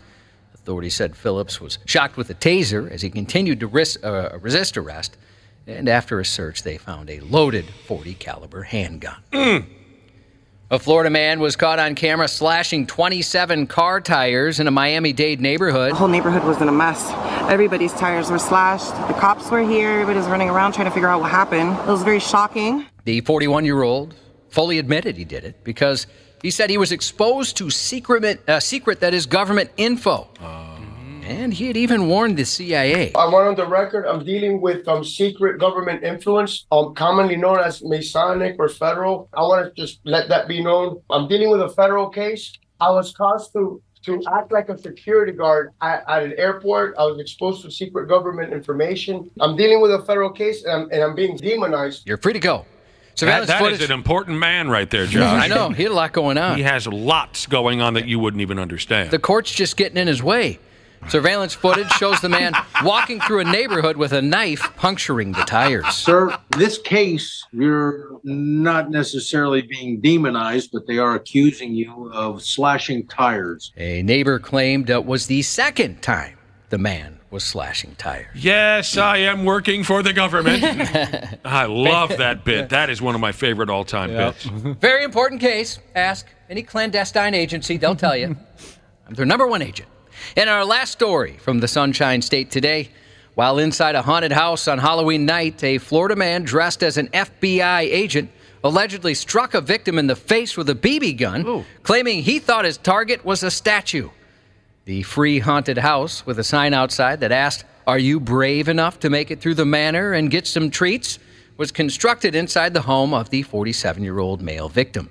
Police say 20-year-old Ingus Shusher entered the residence wearing an FBI jacket and some body armor, carrying an airsoft gun which resembled a pistol. As he moved through the house, he went around a corner to where the victim was standing. The 6'4", 120-pound suspect turned away from the victim and grabbed the airsoft gun from his hip holster. Then he allegedly struck the victim with the gun's handle, causing significant injuries under the victim's eye. Laughing and not apologetic, he told the victim he thought he was a statue. Police didn't buy that excuse and questioned why he would hit a statue in the face. Then they arrested him for aggravated battery and possession of a bulletproof vest during the commission of a felony. I'd like to hear Wapple or Ashley say Ingus Shusher. Ingus Shusher? Ingus Shusher. That's very good. All right, Wapple? Yeah. Ingus Shusher. Nice. Look at us. Listen to that. Ingus Shusher. There we go. That's what I wanted. Shusher. Shusher. Shusher. Sherver. 2 women in Oregon have been arrested after an incident at an area McDonald's about 3:30 a.m. Friday.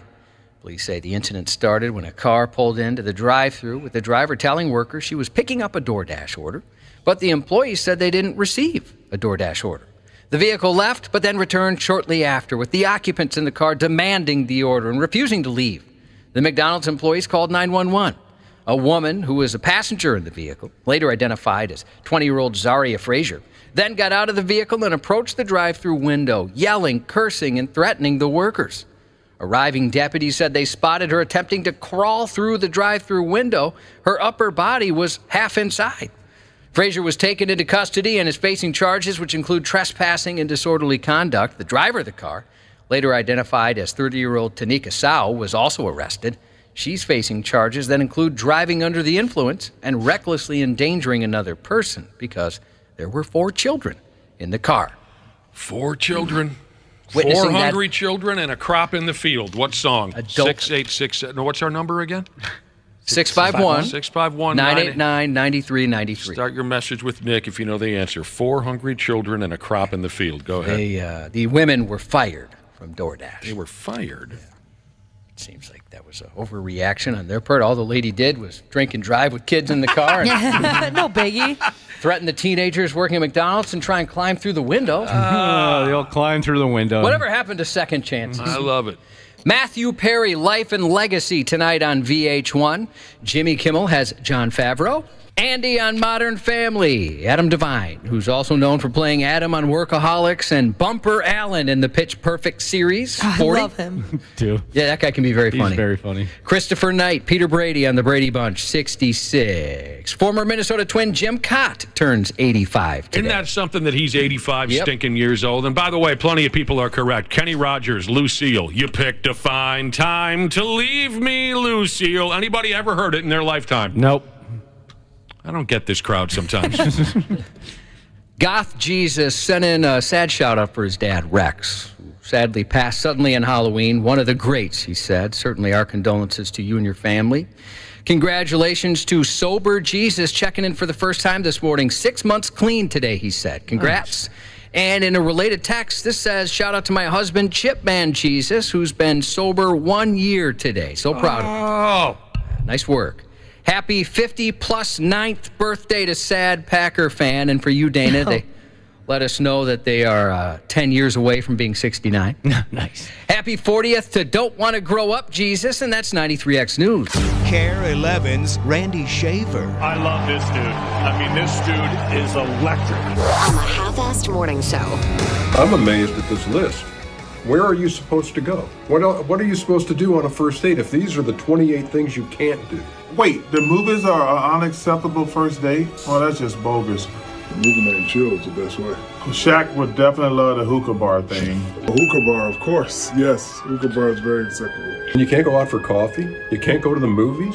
If I was in college and I took you to Applebee's, you better be happy. Olive Garden is different because you overdose on the bread and the salad before you get to the real meal. Cheesecake Factory, not true. I love orange chicken. I'd like to see more the list of acceptable ones, not the unacceptable. Bowling is on here. I think that's a good first date. You don't take people to family functions on the first date. I don't think a family function is a good spot for a first date because then the family expects that this person's going to return. There you go. The cast of NBA on TNT there. Charles Barkley, Shaquille O'Neal, the wildly underrated Kenny Smith, and the host of the program, Ernie Johnson. Ernie Johnson, rolling through that list of 28 first dates that are no longer appropriate, no longer acceptable. Didn't we cover that a week or two ago? Yeah, we talked about it last week. Long list of 28 places. Unacceptable first date list. Unacceptable first date list. You can't go anywhere anymore. That's the crew there discussing it the other night on the show. Do we have enough room? Do we have enough chairs and microphones for all of our company today? We're all set up. Randy Shaver is broadcasting from home in his drawers. He's fine. Yeah, hi, Randy. Hello. You got all the room you need, right, Randy? I'm just set perfectly. Yeah, you're perfectly settled in. But also hanging out in studio with us this morning, Janel Klein of Worldwide Television fame. Hello, Janel. Good morning. And stand-up comic C Willi Myles. What's up? What's happening? What's happening? What's Good morning, up? everybody. Oh, I don't know, man. We're just doing this and that. How you been, C Willi Myles? I've been fabulous, man. It's good. You got big things on the horizon? We want to know all about what you got going on. I've been doing big things on the horizon, and I got big things on the horizon. What's that like? Both. Yeah, dumb it down for those that are very unfamiliar with that. It keeps you busier than a one-legged man in a butt-kicking contest. I'll bet. To tell you what, I ain't got jack squat going on. I got a lot going on, man. It's frustrating. Well, don't hurt yourself or anything. I know. I'm too old to have this much stuff going on in my life right now. Well, shoot, we definitely appreciate you making time for us. I know how busy you are, and it's a few and far between when you have these opportunities. So right. We appreciate it. Exactly. Well, I always got mornings off. That's the cool part. All right. Wish we did. If I'm not traveling. Wish we did. Wouldn't that be something if we had mornings off? That's hilarious. Every once in a while, Josh and I have a little chit-chat about, okay, 25, 6, 7, 8 years, whatever, of getting up at 3 o'clock in the morning. When is enough? When do we get a friggin' break and get an afternoon show? Because 11 a.m. is still the morning. We could still be a morning show at 11. Right. 11 to 5. But like a 3 p.m., that'd be kind of nice. I don't know how or if that'll ever play out, but, man, to have your mornings available must be a hell of a deal. A hell of a deal. We appreciate you both coming in. And we want to know all about what you got going on, C. Willi. We'll get to that a little bit later. But speaking of being wiped out, you're beat. C. Willi's on the move all the time. That Timberwolves game wiped me out last night. Oh, man. I was at that game last night. Were you really? Yeah. Oh, that must have been terrific. It was awesome. I got hollered at by my new wife last night for the way I was behaving in front of the television with the swearing and the angry comments. But she can shut her stupid mouth because it was all worth it. Was. It cooked me, but it was all worth it, Randy Shaver. The Wolves beat the undefeated Boston Celtics in overtime last night, 114 points to 109. Yeah, it was a great game. We saw Anthony Edwards, I think, at his best in the overtime, and down the stretch in the fourth quarter. They did all of this with Towns playing maybe one of the worst games he's played in a while. Only 7 points. He fouled out. Didn't really do much offensively, but they got a great game from Jaden McDaniels. Offensively. Didn't do a lot on the boards, but Gobert was fabulous on defense, and Edwards just took charge of the game down the stretch. And I'd be 8-5 from day 5. It was a great effort. And I think, Boston's a good team, but they are beatable. There's just no doubt. Porzingis was kind of a wash.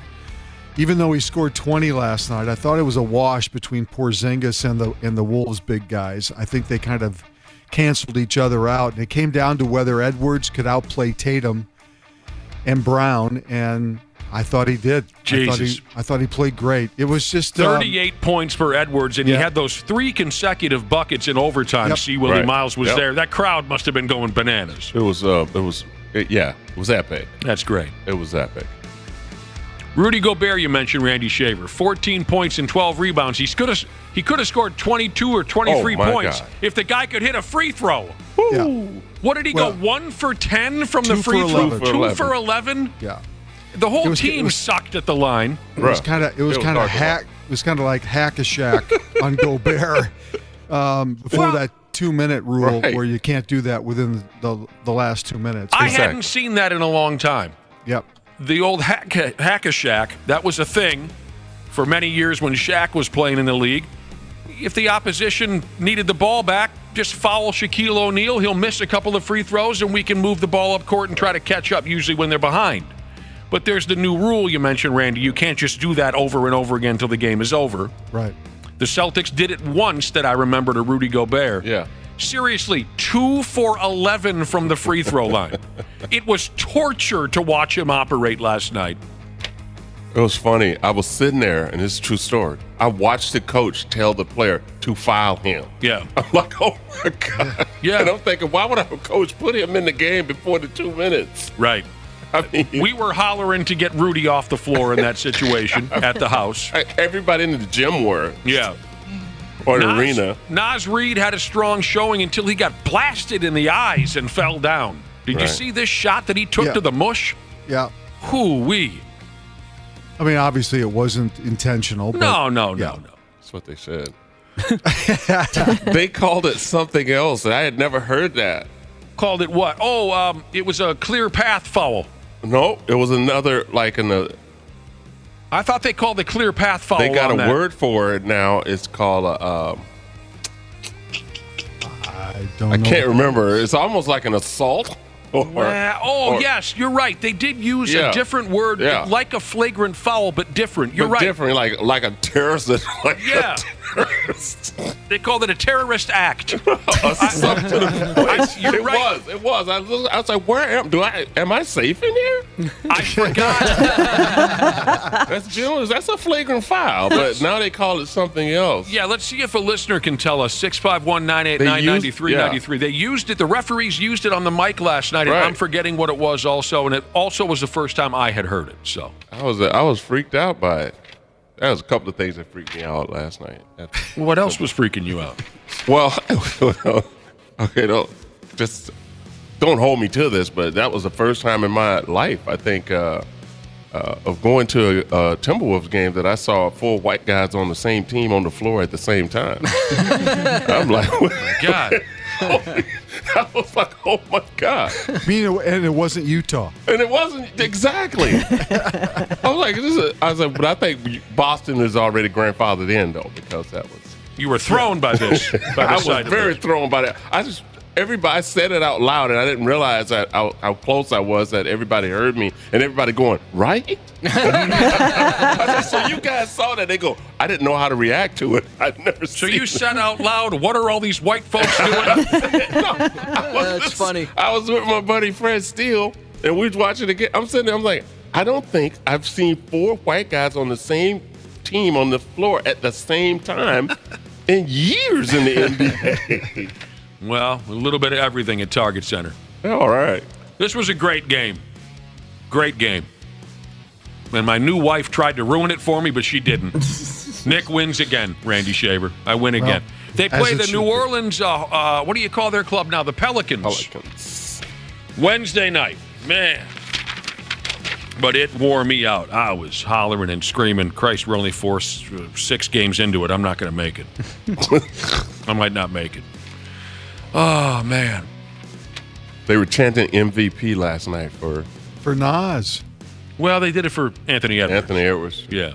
Didn't they for Nas too, though? Well, I thought I read that they were chanting for Nas as well. Oh, I missed that. I mean, it was very clear when they were chanting it for Anthony Edwards. Yeah, every time he went to the free throw line. Ant, as they call him, and man, right. he was tough when they needed him to be. Man, I honestly felt like they were playing against the refs last night. Man, them refs had some money on that game. We just talked about NBA officiating yesterday. Horrible. It drives me crazy. It is bad. It is really bad. So, I mean, hell, that's a couple of pretty big wins. I mean, they had that absolute roadside vomiting in Atlanta a handful of games ago where it was just horrible. But now they've beaten the Celtics and the Nuggets. Yeah. I'm not planning a parade on Nicollet Avenue or anything yet, but you beat the Celtics and the Nuggets. You're going to have one. This will be the time. This will be the time to have a parade. Gophers men's basketball also opened their season with a win last night, just in case you were curious. And University of St. Thomas almost knocked off Cal Berkeley last night. Wow. Yeah. They took them down to the last couple of minutes and almost upset them last night. They're playing D1 basketball now? Well, they played, it was a non-conference game for Cal Berkeley. But, yeah. Okay. Out at Cal Berkeley and almost beat them. Did you see what Big Ten team lost their season opener last night in college? Michigan State. Michigan State got beat by, who was it, James Madison? James Madison and all of his friends. Yeah. That's hilarious. All right, C. Willi, you're a football guy. Yes, sir. Played college football and everything. What were you thinking when you watched this Josh Dobbs thing play out on Sunday? Man, it's weird because I watched this guy when he was down in Arizona. I like him. He's a good football player. Man. He's smart. Oh my gosh, he's smart. That's for sure. And absolutely to see a quarterback that's mobile, see a quarterback that can move around, buy some time and get those receivers open and throw the ball the way he did it. He did a great job. Bill got here on Tuesday. Right. 5 days to prepare. Right. But prepare to be the backup. Prepare to be the backup. To play. Yeah. Right. Didn't really run much practice with the first offense at all, from what I understand. And I hate the fact that they saying that they had to dumb down the offense. So I'm talking to a couple of people over at the it's like, dumb it down. Dude, smartest guy on the whole Vikings roster. Yeah. Combined. Maybe in the whole building. Exactly, in the whole building. Include the front office people and everything. The man build rockets. Yeah, he did. I'm sorry, but I think I've read a playbook, and I'm telling you, it's not that complicated. And the guy been in the league for 9 years. He's played with 6 different teams. He got her done. He's very smart. I just don't know how he's not. I don't understand. Maybe you can ask some people, but I ain't asking nobody. But I just don't understand how the guy bounces around from team to team to team. Why somebody won't just keep him on the roster? That's a good question. I'd never heard of the guy until they signed. Or Randy Shaver mentioned his name early this football season, and I didn't bother looking up who he was. Randy said his name once earlier this season when I think you were shocked that he was starting for Arizona, if I remember right, I think that's because they cut Colt McCoy to start the season, and they decided Dobbs was going to be the starting quarterback, and I think we all were saying, okay, Arizona is just doing nothing but trying to lose so that they can get the number 1 pick. Right. And Dobbs actually played well, and the Cardinals actually played competitive, and it's probably not what Arizona wanted to do.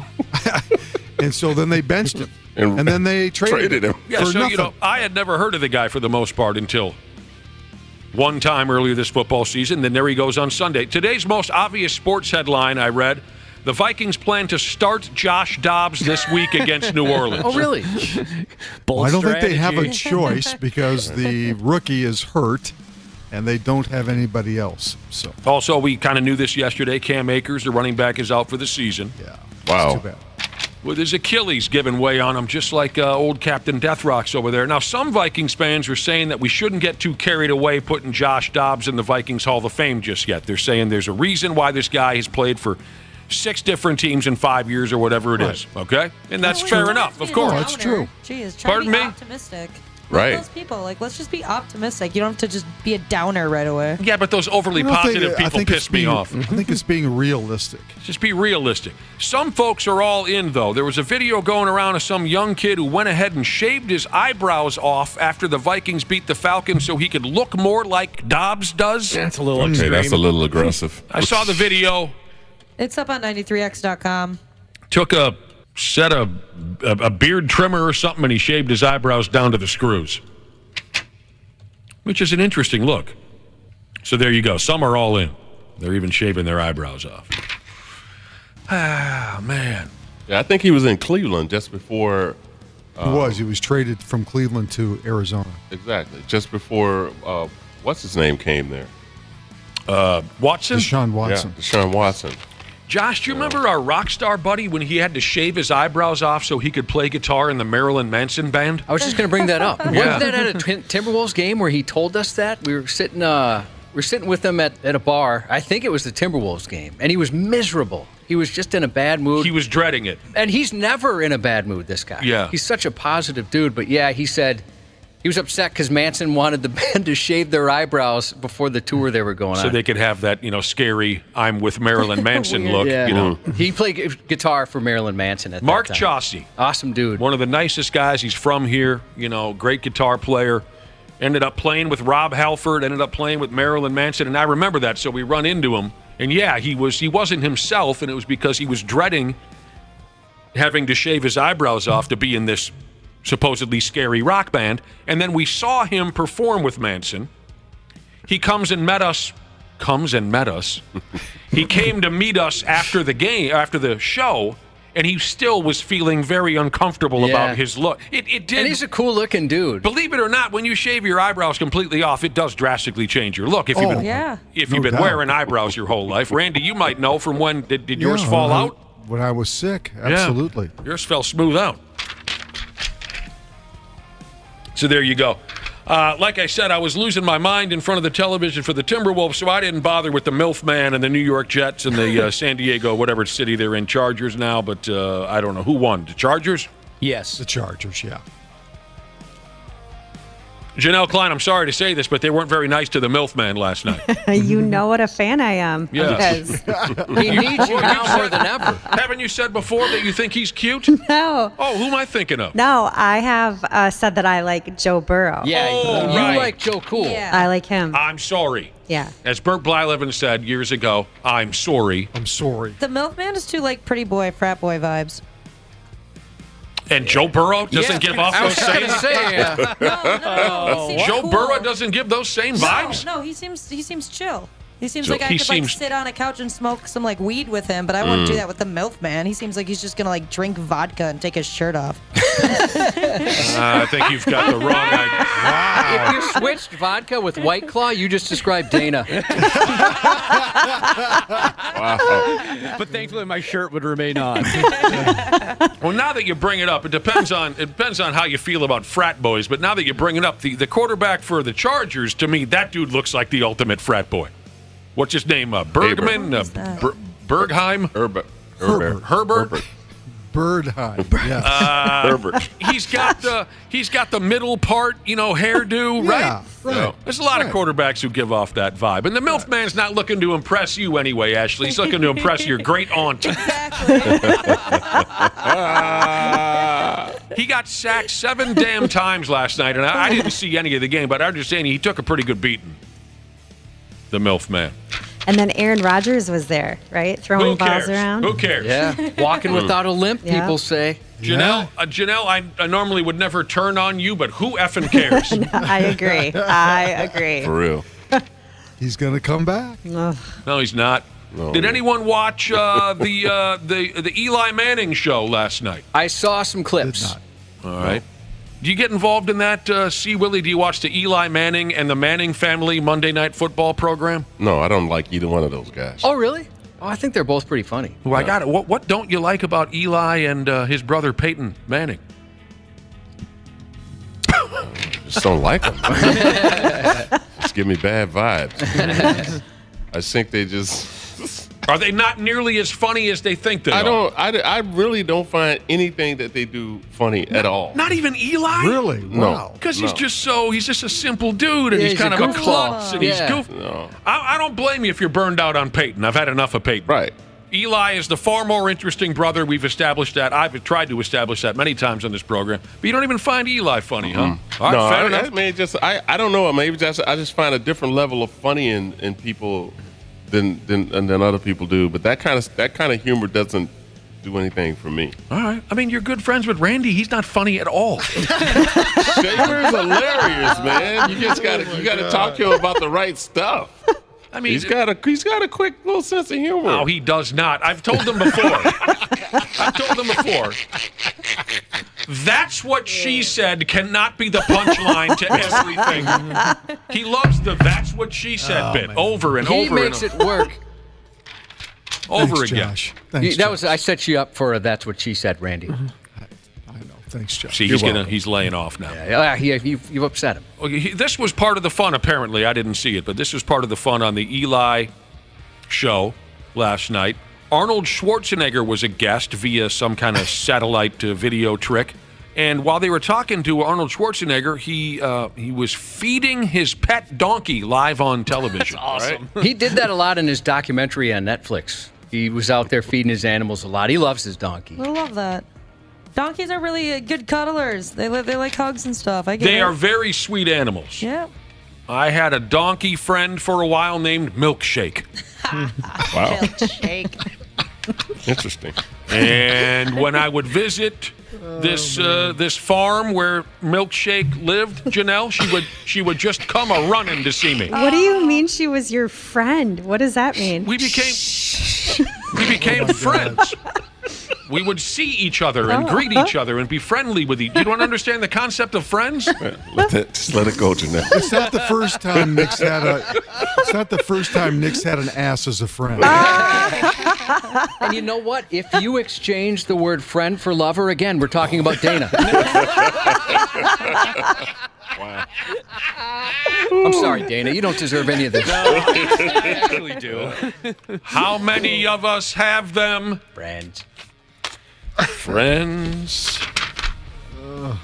Is this kind of cool, Josh? I'd like to hear this, if in fact you think it's worthy of airtime on the #1 show in town.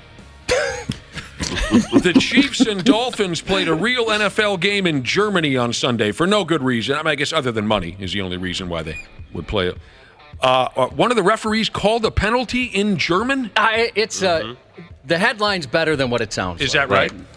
Fierstadt, offense, number 83. I don't know. Are we going to have to be hooked on phonics for this game? Was that, did he say false start in German? Did that just VAR, happen? Rich. It's a VAR. My goodness. It's Chase Claypool. I see. See what I'm saying? It was just the one thing. Instead of false start, he said Fehlstart. Fierstadt. I like it. That's kind of cool. I think they should all say that. What's that? I think they should all say that. Yeah, let's do a whole game in a foreign language. Let's do Spanish. Let's do French. Whatever. I think that'd be fun to. There's so many of those alternate broadcasts now. Why not? Let's do Japanese. That would be fun. Well, I'm sure. Now that I think about that, I'm sure there is. I mean, we've played those like Hispanic calls, right? Yeah. Baseball, certainly soccer. There's some funny stuff. When I watch soccer and you're given the option to watch it in English or Spanish, I choose Spanish. It's fun. Fehlstart. Und. Fierstadt. Do you know when you were in college, C. Willi Myles, did you learn how to speak a foreign language? Well, I'm from Alabama. I was already speaking a foreign language. If you ask anybody in St. Cloud. I think Where's he from again? Alabama. Yeah, you probably had some slang that nobody had heard. Bruh. My whole dialect was slang. Yeah. Coming from Alabama, going straight to Stearns County, Minnesota. For God's sake. Absolutely. I tell you what, all you need to do is put a D, wherever you use a T, put a D. If it starts with a T, put a D in front of it. Mm-hmm. And that's how I talk. And then in half the words, I took letters away, Well, that was... So you wouldn't, people just had no idea what I was talking about. Like the word cool, store, store. You take away the R and the E. Stowe. There you go. There you go. I took a trip to the Stowe. Right. I think that'd be fun to have the referees. I mean, come on, mix it up a little bit. The NFL gets friggin' boring. Let's have the referees speak Japanese one day. Just that would for be cool. No good reason. Yeah, they screw that up too. What about you, Janelle? What did you learn to speak? You know what? I took aside from the language of love. My first language. I took 6 years of German, and I had no idea what he was saying. Really? I took 2 years of German. Did you? Yeah. Isn't that how it works? I mean, when I was in ninth grade, I took Spanish, and that was one of the few classes where I actually excelled and showed up. I loved Spanish. I couldn't tell you a single friggin' thing to this day. You can probably count to 10. That's about what I can do in German. Viel statt! And my mother-in-law is 93, and she speaks fluid German. That's does so she? Really? Cool. I wish I Fluid. could do that. I would love to hear that. Fluid. Did she grow up learning it? Oh, she grew up speaking it. Oh, she did? That's where her family is from. So her father, and then when they came over here, so that's all they spoke in her family. Yeah. So she was, to this day, we go out for Christmas, and she sang Christmas song in German, and we all sit around, and everybody cries because nothing like saying great grandma. Singing Christmas song in German. Mm-hmm. But I'm gonna tell you right now, and I'm not talking out of class here, but it's the scariest crap you'll ever hear. Well, yeah. Is that Christmas song coming? It's in German. Wait, are we in Silent Night? trouble? Oh my God! There's nothing sexy about that language. When she's singing it, I really feel like I need to leave the room. Obviously, there's a history with the German language that. Yeah. Oh, it is not a sexy language, especially trying to sing. Oh my God! I mean, the thing. Offense, number 8. Vielstadt. Vielstadt. Oh, yeah, Vielstadt. Obviously it would make sense that I took Spanish in ninth grade in 1986, for Christ's sake, and I can't remember it now. But what I'm saying is I forgot it. By 10th grade, I couldn't remember a damn thing. What is it about foreign languages where if you don't stay on it, at least in my opinion, you just lose it? Yeah, if you don't use it, you lose it. Because I forgot everything instantly. People were like, remember in Spanish class? No, I don't remember. I would lose it by the next year. That's just what I said, vacation. yeah. Oh, I thought you meant, sorry, I thought you meant the... What about, have you gone to Mexico and it sort of comes back to you? I've never been to Mexico. Oh, I thought you had. I thought you'd been to Mexico. I don't think I've been to Mexico. I've been to a few places. No, I never Didn't been you to. say you went to Mazatlan? Well, no, some other folks I know went to Mazatlan. I thought you said you went there. No, I'm pretty sure you said maybe you just didn't realize what you were saying. You mean earlier this morning? No, just in the past, in the history of the show. No, I mean, never been there. Stop, Josh. Don't do it. Janelle, if ever I was in a foreign land, Josh, I was hip to hip with you. Well, you used to go with your first wife. You guys would go different places. I swear you said you've been to Mazatlan. No, never been to, as my dad would say, Mazatlan. No. Janelle, have you been around people that speak German? Does it ever come back to you if other people are speaking it fluently? It does, and I've been to Germany, and it helps. I mean, really? That's why I asked. I think you'd remember more than you think, Nick. Which would be really fun. How great would it be to hear Nick speak Spanish? There's a couple sentences I do remember. Mi perro es muy bonita. Oh, my dog is pretty. And my dog is very beautiful. Oh. And then there's, that's all. Here's something for this next series of ball games, which starts Thursday night. Week 10 begins Thursday night. The NFL is likely to set a record in Week 10 for rookie quarterbacks to start in a single season. I didn't know this. Old Dan Jones from the New York Giants, his ACL gave way on him. He's done for the season. Yep. So he'll be replaced by an undrafted rookie named Tommy DeVito. Wasn't he in Goodfellas? Well, he had the shine box, and then he was hanging out with Henry Hill. He's played with him already. He's been out there. He killed Billy Batts, and Billy Batts was a made man. Joe Pesci's character in Goodfellas. I swear his name was Tommy DeVito. It is Tommy DeVito. Sorry, I blew up. He shot Spider in the foot. Tommy DeVito is going to play for the Giants, so that will make 10 rookie quarterbacks to start in a single season. Tommy DeVito. I love that scene. We were just talking about that scene, weren't we, from Goodfellas with the shine box? Yeah. And Billy Batts Tell is you like, what, I'm if breaking you your have, balls. You're getting fresh. Have trouble sleeping, tune into the Bears-Carolina game on Thursday night. Likely by 8 o'clock, you'll be snoring and out like a light. If that's not the worst matchup on Thursday night, I don't know what else it could be. Why do we have to do this every week? Every week, someone takes a dump on some matchup that I'm excited about.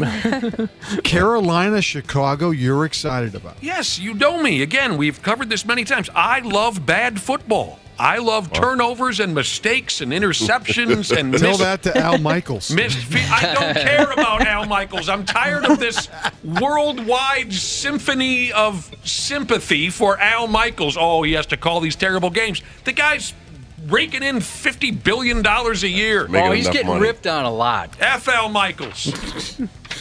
We don't owe him jack squat. He took that job. That's right. True. Yeah. I think he didn't have a choice.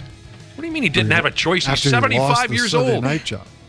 Go home if you don't like it, Al Michaels. God help us all. Hey, here's something for this upcoming week of games. Shake Shack. Anyone ever go get a burger or a tuna melt? No, never been there. I also haven't been to Shake Shack yet, but I hear things. I hear things, C. Willi Myles. I hear things. Oh, it's good stuff there, bro. Okay. Shake Shack will reward America with a sandwich if an NFL player does the chicken dance after scoring a touchdown in this week's worth of ball games. The old chicken dance from your aunt's wedding where you were sneaking champagne and beer and and your aunt got real drunk and embarrassed herself. Everyone remembers the chicken dance.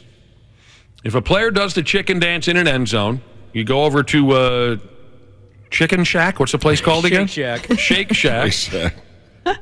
And somehow you look into the details. I think you have to spend a certain amount of money, and then they'll give you. So there you go. It's kind of like the taco deal with the World Series. It's kind of fun. I could picture Chad Ochocinco if he was still in the league, making sure people got their chicken sandwich. He's that type of guy. Yeah, he seems like he's a man of the people. It's been a while since I did the chicken dance. Trying to remember all the moves over here. Yeah, I don't remember them. It's kind of like trying to remember Spanish. If you were at your aunt's wedding, look out, because Zach Wilson, I'm sure, is out there on the floor doing it. I bet there'd be a lot of aunts surrounding him. That's yes. The Shake Shack, not the Chicken Shack. That's ridiculous that I wrote down Chicken Shack, but it does make sense. Growing up, Josh and I were big fans of the sitcom Good Times, and that was the fast food joint that JJ worked at when he was in high school on the show Good Times. Remember, he worked I was just thinking of JJ yesterday. That's funny you bring that up. He had the little paper cap that kids wore in the 70s if they worked at a... And then there was a big spring coming out of it and a chicken that would bounce back and forth. And he had all those hot girlfriends. Remember his girlfriends? Samantha, the human panther. Viola, the vacuum. Good Times. Still watch it to this day. It's a good show. It's a great show. Oh, Randy Shaver, I was disappointed to see a picture online of Ric Flair hanging out with that dildo Jim Harbaugh. But Flair why likes would those two be together? Flair swings. I love Ric Flair, don't get me wrong. He's one of the, everyone knows about the Nate, but he does like to kind of jump on board and go to teams' locker rooms and tell them that they are his favorite team. He loves to do. I think So now Michigan's his favorite team. Wapple, I think he forgets how many trips he's made to locker rooms and said, "You know what? You're my team." He just does it. He likes to be around that scene. So he did it to North Carolina. He did it to Jacksonville. He goes everywhere for that. You're right. You're my team. He's an actor. Until tomorrow. Lots of folks made jokes on social media now. Okay, Ric Flair and Jim Harbaugh hanging out together. Lots of folks made jokes on social media about when you look at the picture, one of them is the dirtiest player in the game, and the other is Ric Flair.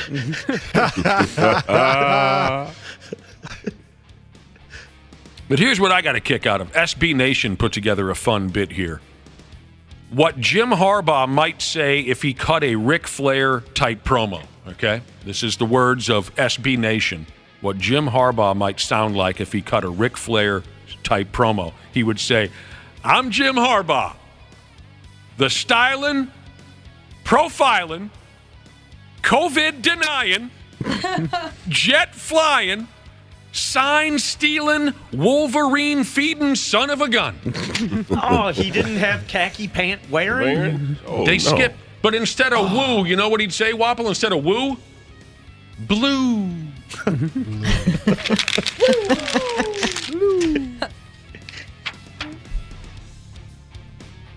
College football stuff here for you real quick. You ain't cheating, you ain't trying. Right. I think I've heard you say that on the air before. I'm telling you, man, C Willi. they're all cheating. You ain't cheating, you ain't trying. You ain't cheating unless you get caught. I don't know how many of us had. I don't know how many of us were dialed into this ball game over the weekend. Jackson State beat Texas Southern. Nobody cares. The real story from this game, there's a video going around. Texas Southern's marching band was performing at one point or another, and the tuba player briefly had to stop playing to punch a mouthy fan in the skull. Oof. And the video's a lot of fun It's to up on watch. 93X.com. Check it out on our thank you, Ashley. Check it out on our website. So tuba guy for Texas Southern is doing his some drunk moron from the Jackson State is screaming in his face while he's trying to perform the fight song or whatever. And the dude took the time to pop, pop, pop, pop, pop, gave him 3-4 shots. And I'll tell you what, the guy had pretty good overall technique, don't you think, Josh? It took him a couple, but yeah, he's holding the tuba, Yeah. for Pete's sakes. And the first couple weren't much, but the other guy didn't seem to react. It was weird. He got, 4 or 5 punches in there? Way too many Steve Weisers. The guy's reflexes were shot, but I'm telling you what, for a guy holding the tuba. And he was still half playing. Yeah, zero leverage. He had zero leverage going for him. He still put some good shots in on the dude. I would have used the tuba. Because I think people underestimate the hands of a tuba player, man. You catch these hands, man. Them fingers, I mean, man, once he ball his hand up, those fingers are strong. You know how much it takes to press that tuba note? Never would have considered that. Yeah, you'd think pianist, but no, a tuba guy, a tuba guy, man. You I gotta never carry thought of that it. thing, too. You are right. Goes back to like bouncing with the beat. Like, all right, nothing Yeah, he's a happened. professional musician. Well, number one, you got to polish that damn thing, and I bet that takes some work in the first place. Oh, I'm sure he told the tuba guy next to him, hold on, man, these guys need to catch these hands real quick. So I'll be right back. Hold it down for me. And he did. I'm going to miss a couple of notes, but I'll be back. I'll be back on the 4 count. Pop, pop, pop. Hey, this is some skippity paps over here, and then we're right back in them 4 count. I'm back in it now. What happened to the dude? He's still laying there. He'll be all right. Yeah. He threw hands, and then he went right back to playing the tuba. Don't mess with these band people, man. Went right back at it. Well, what did I just do here? Okay.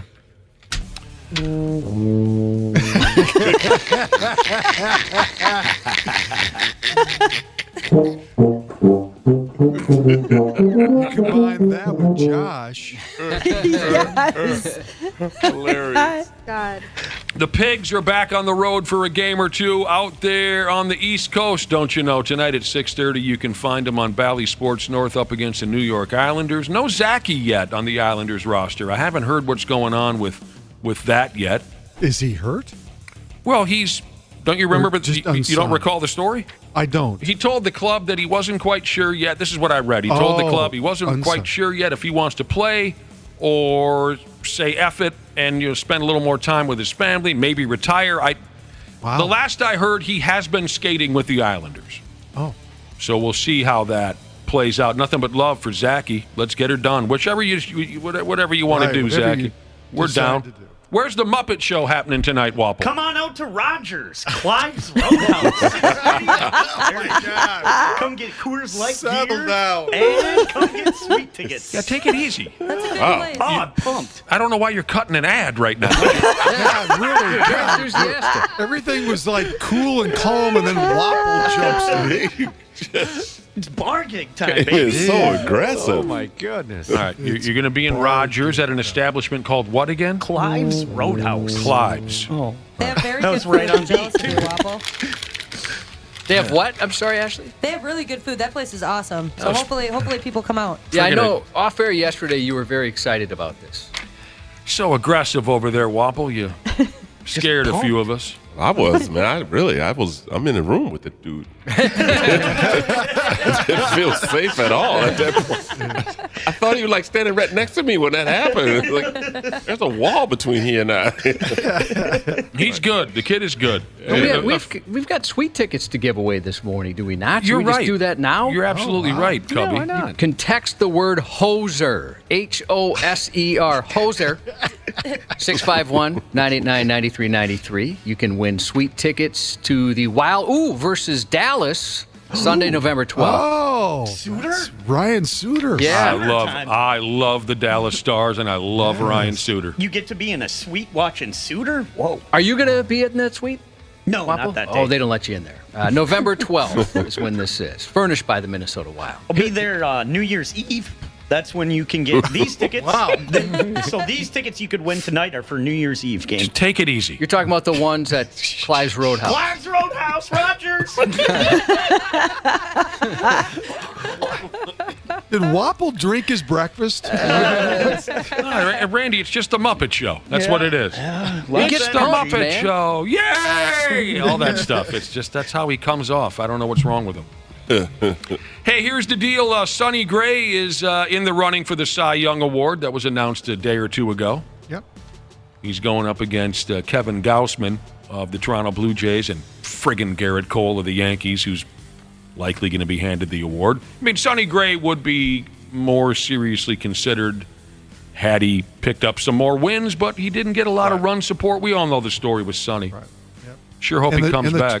And the Twins gave him a qualifying offer yesterday. He'll turn it down, but at least they're making the effort, and I think they're going to give it their best try to keep him. But I don't know if monetarily they can keep up with some teams that'll likely offer him a longer-term deal and more money. Who was the last finalist for a Cy Young Award from the Twins roster? Go. Ooh, it was only 3 years ago. It was no. 3 years ago. It's only 3 years ago. Come on, he's one of my favorites of all time. I don't know. You don't listen to a word I say when Dick's on the air, do you, Randy? You're just waiting for the next thing that Dick might have to say. I don't. Yeah. Kente Maeda. I tune you out. Kente was up for the Cy Young 3 years ago. I didn't know that. With the Twins? Yes. Yeah. Oh. Wow. State of hockey, my ass. The last Twin to win the award was who? Who was the last Twin to win the award? Cy Young. Johan? That's right, Dana. Thank you for paying attention. That's right. A couple of moves in baseball. The new manager for the Cleveland Guardians is Stephen Vogt. This will be his first crack at it, replacing Former Terry catcher, Francona. right? Yeah, he had a couple good years with the Athletics, didn't he? Yeah. Not that you know anything about baseball. You couldn't even tell me that Kente Maeda was up for the friggin' Cy Young. I did not remember that. Craig Counsell's leaving the Brewers for the Cubs to skipper the Cubs now. Yeah. Great. And Now they fired David Ross. Now I have to hate Craig Counsell because he's coaching the Cubs. And this was really exciting. I thought this was really cool. So the Anaheim, what do they call them? The Los Angeles Angels of Anaheim and the Greater Orange County Public and Parochial. Who was their skipper last year? I can't remember. Wasn't Madden because he retired. No. I don't know. Fair enough. They're looking for a new skipper, and I saw Torrey Hunter's name in the mix. I did see that too. That would be so much fun to have Torrey Hunter coaching an American League club and have him come to town. Looks like they fired David Ross. Oh, that's the Cubs. Oh, whoops. Stick to bar gigs and Rogers. Stick to hyping up Clive's Roadhouse over there. Torrey Hunter, one of the greats. That would be a dream for the beat writers who got to have daily, interactions with Torrey Hunter. He's a great quote. I didn't even know he was. I don't know if he's coaching. Is he coaching in baseball right Don't now? know. Because I know he was doing, once in a while would jump on Twins broadcasts. I don't know if he did any last year, but. I was coaching this team's little league team.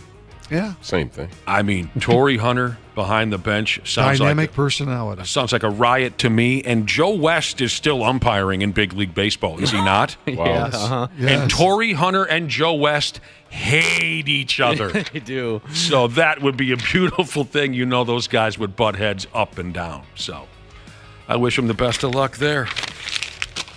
All right, for God's sake, there you go, Randy Shaver. Whooping ass up and down today. That's what she said. Yes. Thank you, Josh. Took the words right out of my mouth. You know what I'm saying. Thanks for everything, Randy Shaver. We will talk to you tomorrow, unless you want to stick around with your friends, Janel and C Willi Myles. Oh, you know what? They're fine without me. Such a one-sided relationship. So no. How about no? It always has been You and only always. pay me up till 8:15. So Wow. Adios, he said. Well, sure. You're already money 3 to minutes spend. past that. That's right. Unless you want me to bill you. Well, none of it's coming out of our pockets. Like we give a rat's ass. What you get paid. Funny. But see, it's funny how I remember that Janel Klein and C Willi Myles came to your last fundraiser, but I guess you and donated and bid on Silent, but you can't spend another 20 minutes with your friends. What else can I add at this point? I think I'm exhausted. You got a bar gig you want to promote? Add something useful. You could start with something useful. Randy's going to be appearing at the Perkins later today. That's right. It's medication time for Randy. That's what it is. Medication time. We'll Pudding talk to you time, tomorrow. baby. Nobody better, Randy. Half-assed morning show. They're loud, they lose control, they do their little circus act, they're a nuisance. 93X. Did you know that Standard Heating has over 700 years of combined experience in the heating business? Now that's a lot of brain power. Hi, Corey here. As the call center manager at Standard, I'm proud to be able to work for a company that provides top solutions and experiences for our customers. Ashley, tell us more. Take advantage of Standard Heating and Air Conditioning's HVAC Black Friday specials and save up to $1,500 on a furnace and AC combo or $1,000 on a new boiler. Check out the hottest deals in town all through November at standardheating.com. It could be information to change your life forever. Or the Something You Should Know podcast could just be something interesting. Herb Cohen is one of the all-time legendary great sales trainers and negotiators. And he has some advice that will help you negotiate better. Make the other person feel superior and smarter than you. Care, but don't care too much. If you don't like the deal, walk away and see if the deal doesn't get better instantly. Something You Should Know, wherever you listen. KARE 11's Janel Klein. She's a real monster. She is a menace to society. She's a master manipulator, and she should not be on the street. This is the 93X Half-Assed Morning Show. Welcome on back. Did not know that. That's why we put it in there. A lot I of don't people feel don't. safe in this room, my friend. She is a very It's a secretive good warning. lady. She's a secretive lady. No one knows exactly what the hell's going on. Welcome back to the show. We're lucky enough to have a couple of pals hanging around in studio with us. The mystery woman, KARE 11's Janel Klein, and stand-up comic C Willi Myles. Now, speaking of mysteries connected to Janel, wasn't there something you folks wanted to ask Janel before we go any further this morning? Well, I specifically said I didn't want to ask. Oh. Simply because last time we asked, she obviously didn't want to get into it. But an assignment you were working on, and we'll be able to see it coming up. Yeah, the one that we talked about last week? Yes. Oh, okay. Yeah. Well, I worked something connected to baseball. It's not public yet, so I still can't talk about it. Okay, fine. We were Is just that okay? curious. Yeah. We were curious if you were comfortable answering the question. It's something related to baseball, you can't Correct. talk about it. Correct. Big time stuff, it's going to rattle us to our very core. Oh, I'm sure it will. Okay. And no, it does not involve Jose Canseco. Well, then I'm not watching. I mean, you dated the guy for how many years? I imagine at this point you want to stay as far away as possible. It's over with us. Is it anything locally based, this baseball story? No, it's not. Okay. It's, no. Fair enough, Janel Klein. We knew there was a mystery there somewhere. We didn't know if you had any answers for us yet. I wish I did. C Willi Myles, we promised Sir. we'd give you a chance to let folks know where you can be found in the coming weeks and such. Let them have it. Oh no, man! I got some big events coming up. Mostly, like I said, when I was here the last time, we talked about a big tour I was working on. Yeah. So that came to fruition, and I'm going to be touring all around the country in the Midwest, basically. Okay. So that's really good. But I got some local shows coming up that I'm preparing for. Got my Thanksgiving show down in Prior Lake, which is at Fong's Event Center, which I do this every year. Oh, cool. Yep. And then obviously I'm coming back out to Crooners here in February. We don't have a date set for it yet, but I have so many shows in February right now. We're trying to find one that will work. Well, I'll have a night or off before and a night off after. There you go. So I can do a show because it's my tour schedule between now and March is just going to be it's banging, man. It's crazy. Well, we hope you can find some time to sneak back in again always, and see man. us. Always. We understand you're very busy traveling the Midwest. Both of yous travel a lot, right? Mm-hmm. Like, how many, can you even estimate how many days out of the year, on average, how many plane rides you take in a year, that kind of thing, going off the hotels and such? Could you even do that kind of arithmetic right now? Oh, yeah, man. I mean, so you figure, so I'm platinum on Delta, so you're looking at, that's 125,000 miles in the air. Yeah. And then you're gold at the hotels, so you're spending, somewhere between 40, 45 nights at different hotels. And 5 or 6 different hotel brands I stay at. And so, yeah, I'm on the road quite a bit. And with this tour now that I'm doing, because I'm just in the Midwest, North Dakota, South Dakota, Iowa, Wisconsin, Minnesota. Sure. Therefore, I get to come home a lot more. Well, that's great. Instead of going all the way across country where you get to stay a couple of nights and then you just keep going from there and keeping the net coming home for 11, 12 days. I don't do that anymore now. Okay. So now I'm home. I'm only gone for like 2 to 3 days. Where do you stand at this point in both of your careers with all the travel? Where do you stand on it? Do you despise it at this point? You're okay with it? Do you love it? I still love it. You do? I still love it. And like I tell my agents, man, what I don't want to do is stay in this business till the phone stop ringing. You know what I mean? I don't want to do that. I want to quit before the phone stop ringing.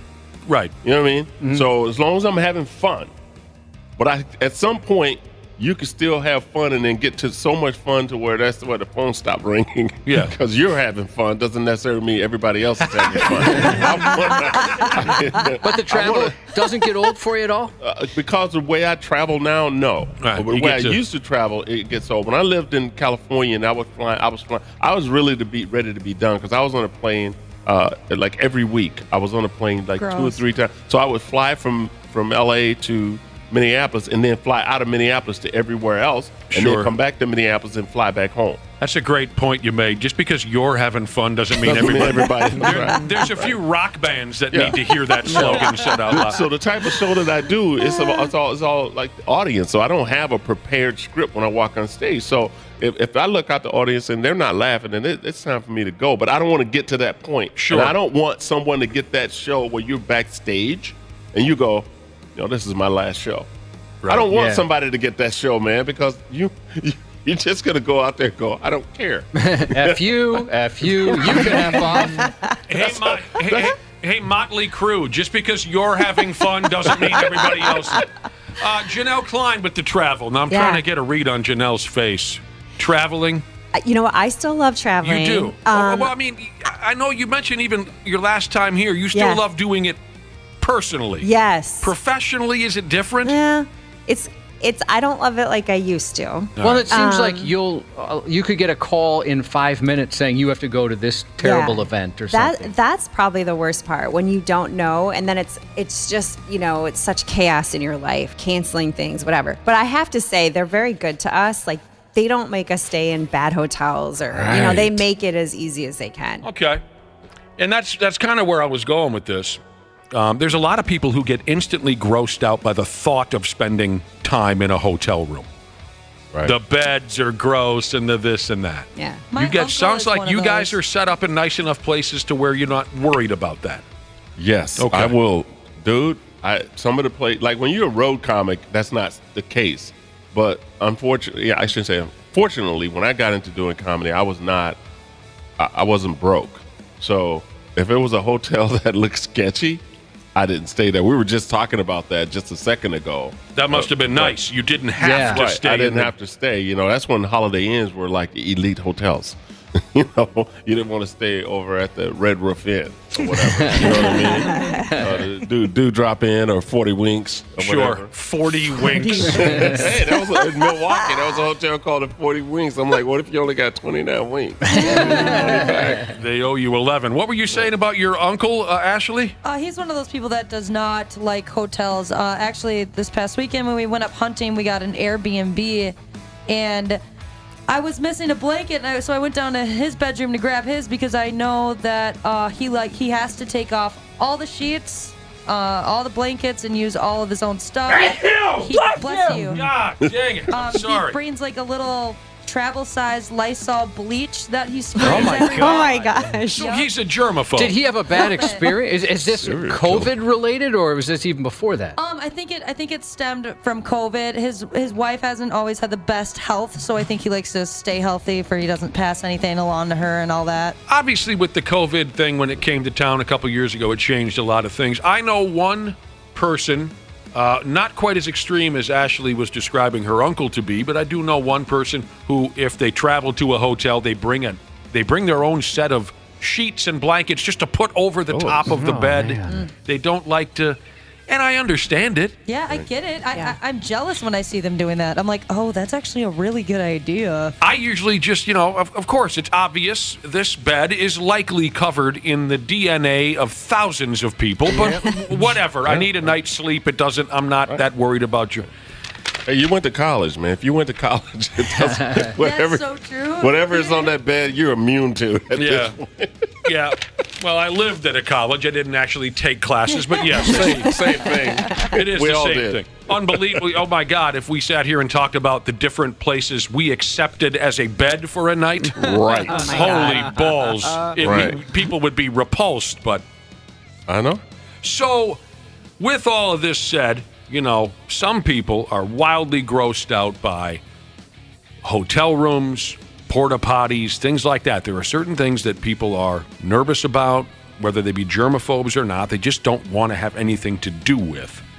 An article popped up here a day or two ago. People talking about the things that are much nastier and dirtier than people realize. Now, okay, there's a couple on the list that maybe I didn't realize how nasty and dirty they might be, but a lot of it, I think most of us are pretty aware. Let me throw some of these at you and tell me what you think. Ice machines in restaurants. They are filthy and they rarely, if ever, get cleaned. The ice machine. I could vouch for that. Yeah, same here. I bet. Because you used to work in the fast food industry, Wobble. And even news stories, you see E. coli outbreaks. That's where it all starts, is those machines. I just read an article yesterday talking about how you're supposed to not get ice places. It doesn't stop me. Dude, I like ice, but yeah, I've heard that they can be kind of nasty. We didn't clean them so much that I'm just learning now that they can be cleaned. You didn't clean them so much. I don't think I've ever heard it said that way. We didn't clean them so much. I just assumed you couldn't clean them. Yeah. I didn't know. Okay. So you cleaned them so rarely you didn't even know that was a process. Yeah. Okay. And I didn't clean them so much. So when you dip your hand into the ice machine with my cup, Wapple, is your hand gloved? No, it's use a scooper, right? Oh, use it's the ice machines. You press your glass that up kind? and it drops down. I was picturing the one you scoop your hand in. I didn't ever go to that one. Working in the back. The restaurants I had, we had this metal scooper we had to use. Right? Yeah. They get really mad if you don't use the scoop. Oh yeah, 'cause I saw one guy get in some big trouble because he used a glass. Oh, and obviously, if the glass breaks, good luck finding pieces of glass. Yep. Things that are filthier than you realize. Here's somebody picking on bowling alleys, and I have heard this before. The high levels of fecal matter in the finger holes of the common bowling ball. What's the problem there? A little fecal matter? What's the big deal? That's everywhere. That's why I don't eat at bowling alleys. When people have their pizza and their wings and stuff down I by love the bowling alley lane, food. Me too, Josh. I can't eat it because of that very reason. I'm You like, really they don't take a clean stand these balls. against it because of the balls? Yeah. I'm like, I don't want to be eating food and then all of a sudden I'm throwing it and then someone else has to use that? I don't even think about it. I love bowling alley food. I'll lick the plate clean at the bowling alley. I'll just be done bowling and then eat.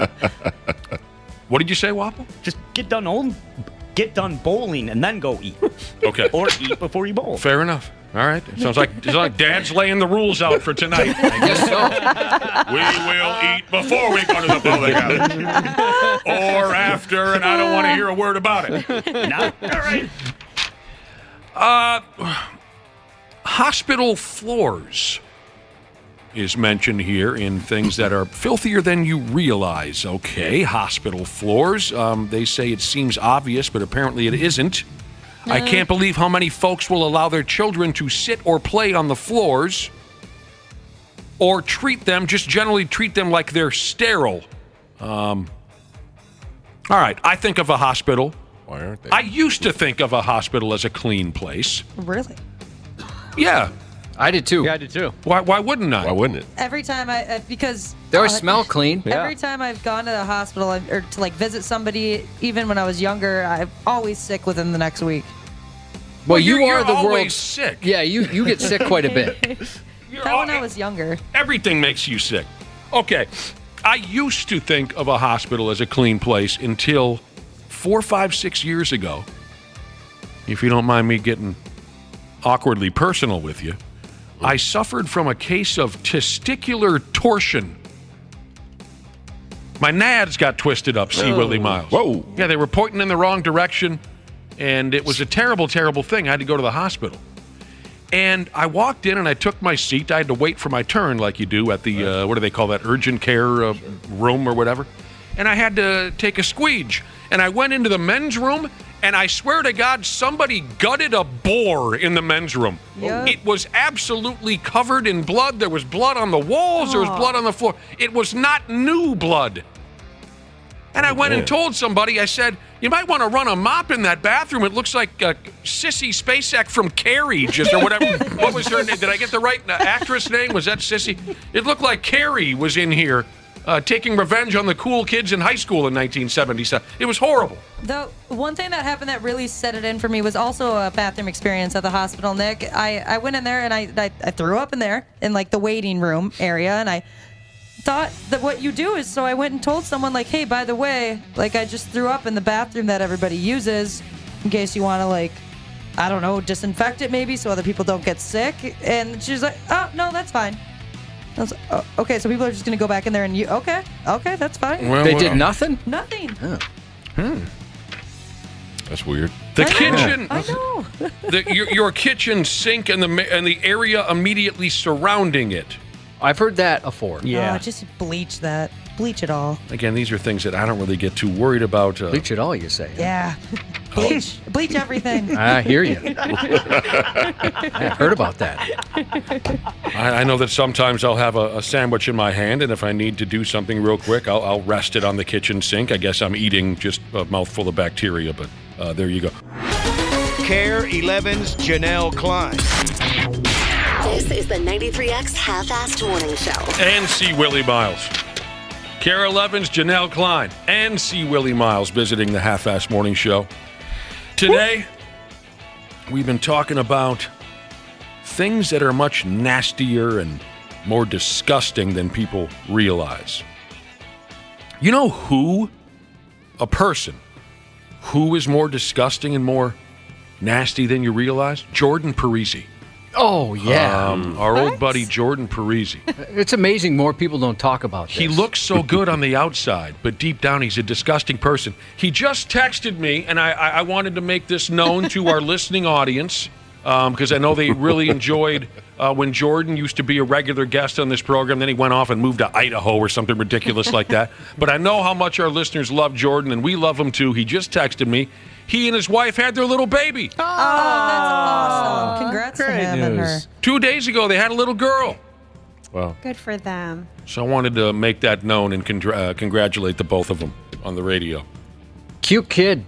I mean, what would you expect, Yeah. of course, Right. of Parisi? Yep. We had a very ugly kid, my wife and I. My God. To the point where when he came out, I said, Uh-oh. We made a mistake. Yeah. Hope he's smart. You were frightened. Oh, no. Oh, why would you do that? I remember you were frightened at first that maybe he needed to cook a little longer. Yeah, something was going on there. That was not good. But, yeah, his kid's adorable, as you can imagine. Oh, nice. He's a handsome dude. Now, some people need to say that, though. Like, a lot of times you look at a baby, they go, oh, that's all a baby. You go, oh. I fully admit, he was really bad looking. It was bad. Like he looked like my great-grandma. There's some things going to have to change, son, before we bring you home. Yeah, I thought we got the wrong one. They switched you. There's no way. That was bad. That's hilarious. So, again, congratulations to Jordan and Brittany on their little girl. And he sent me a picture of the baby. It looks just like a Parisi right from the get-go. Yeah, it does. It does. You know how babies, sometimes you don't know what the hell you're looking at? This thing looks like a Parisi. Here's the deal. Let's wrap this up now, talking about the things that are much nastier and more disgusting than people realize, although I think a lot of us are tuned into some of this. We were talking to C Willi and Janel about how much traveling they do and whether or not they get, grossed out by hotel room beds and things like that. A couple of travel-related items are featured here. Everybody knows not to be, licking the hotel room television remote control, for God's sake. Mm-hmm. It wasn't in Turtle Lake, but one of the last trips I made to a hotel, I picked up the remote control, and it was slick. Oh. Maybe they just cleaned it. That could be, but it didn't feel like cleaning supplies slick. It was slick and sticky. It was more like lube. Well, more like pizza grease, slippery and slick. Luggage. Your luggage is gross. They say it gets rolled throughout the world, often in gross airport bathrooms where floors are literally wet with pee. And then when people get to their destination, their first thing they do is toss it on the bed to unpack. That's a good point. Keyboards for computers, sure. Oh, yeah. We found that out here. That's for sure. Every dollar bill currently in circulation, sure. They always talk about that. And they talk about like how much cocaine is on your average bill and obviously cocaine fecal matter. And poop. I was warned about that when I started working at a bank. Like, hey, you're going to get sick. Because of what's on there? For the next, for like the, like how when kids start school, you're sick for a couple weeks there. Yep. I had a couple listeners text in and say the handles on your average grocery cart. Sure. The bottom of a lady's purse. Again, probably been set down in bathrooms. You guys should see the bottom of my backpack I'm carrying around. Pretty gross. Yeah.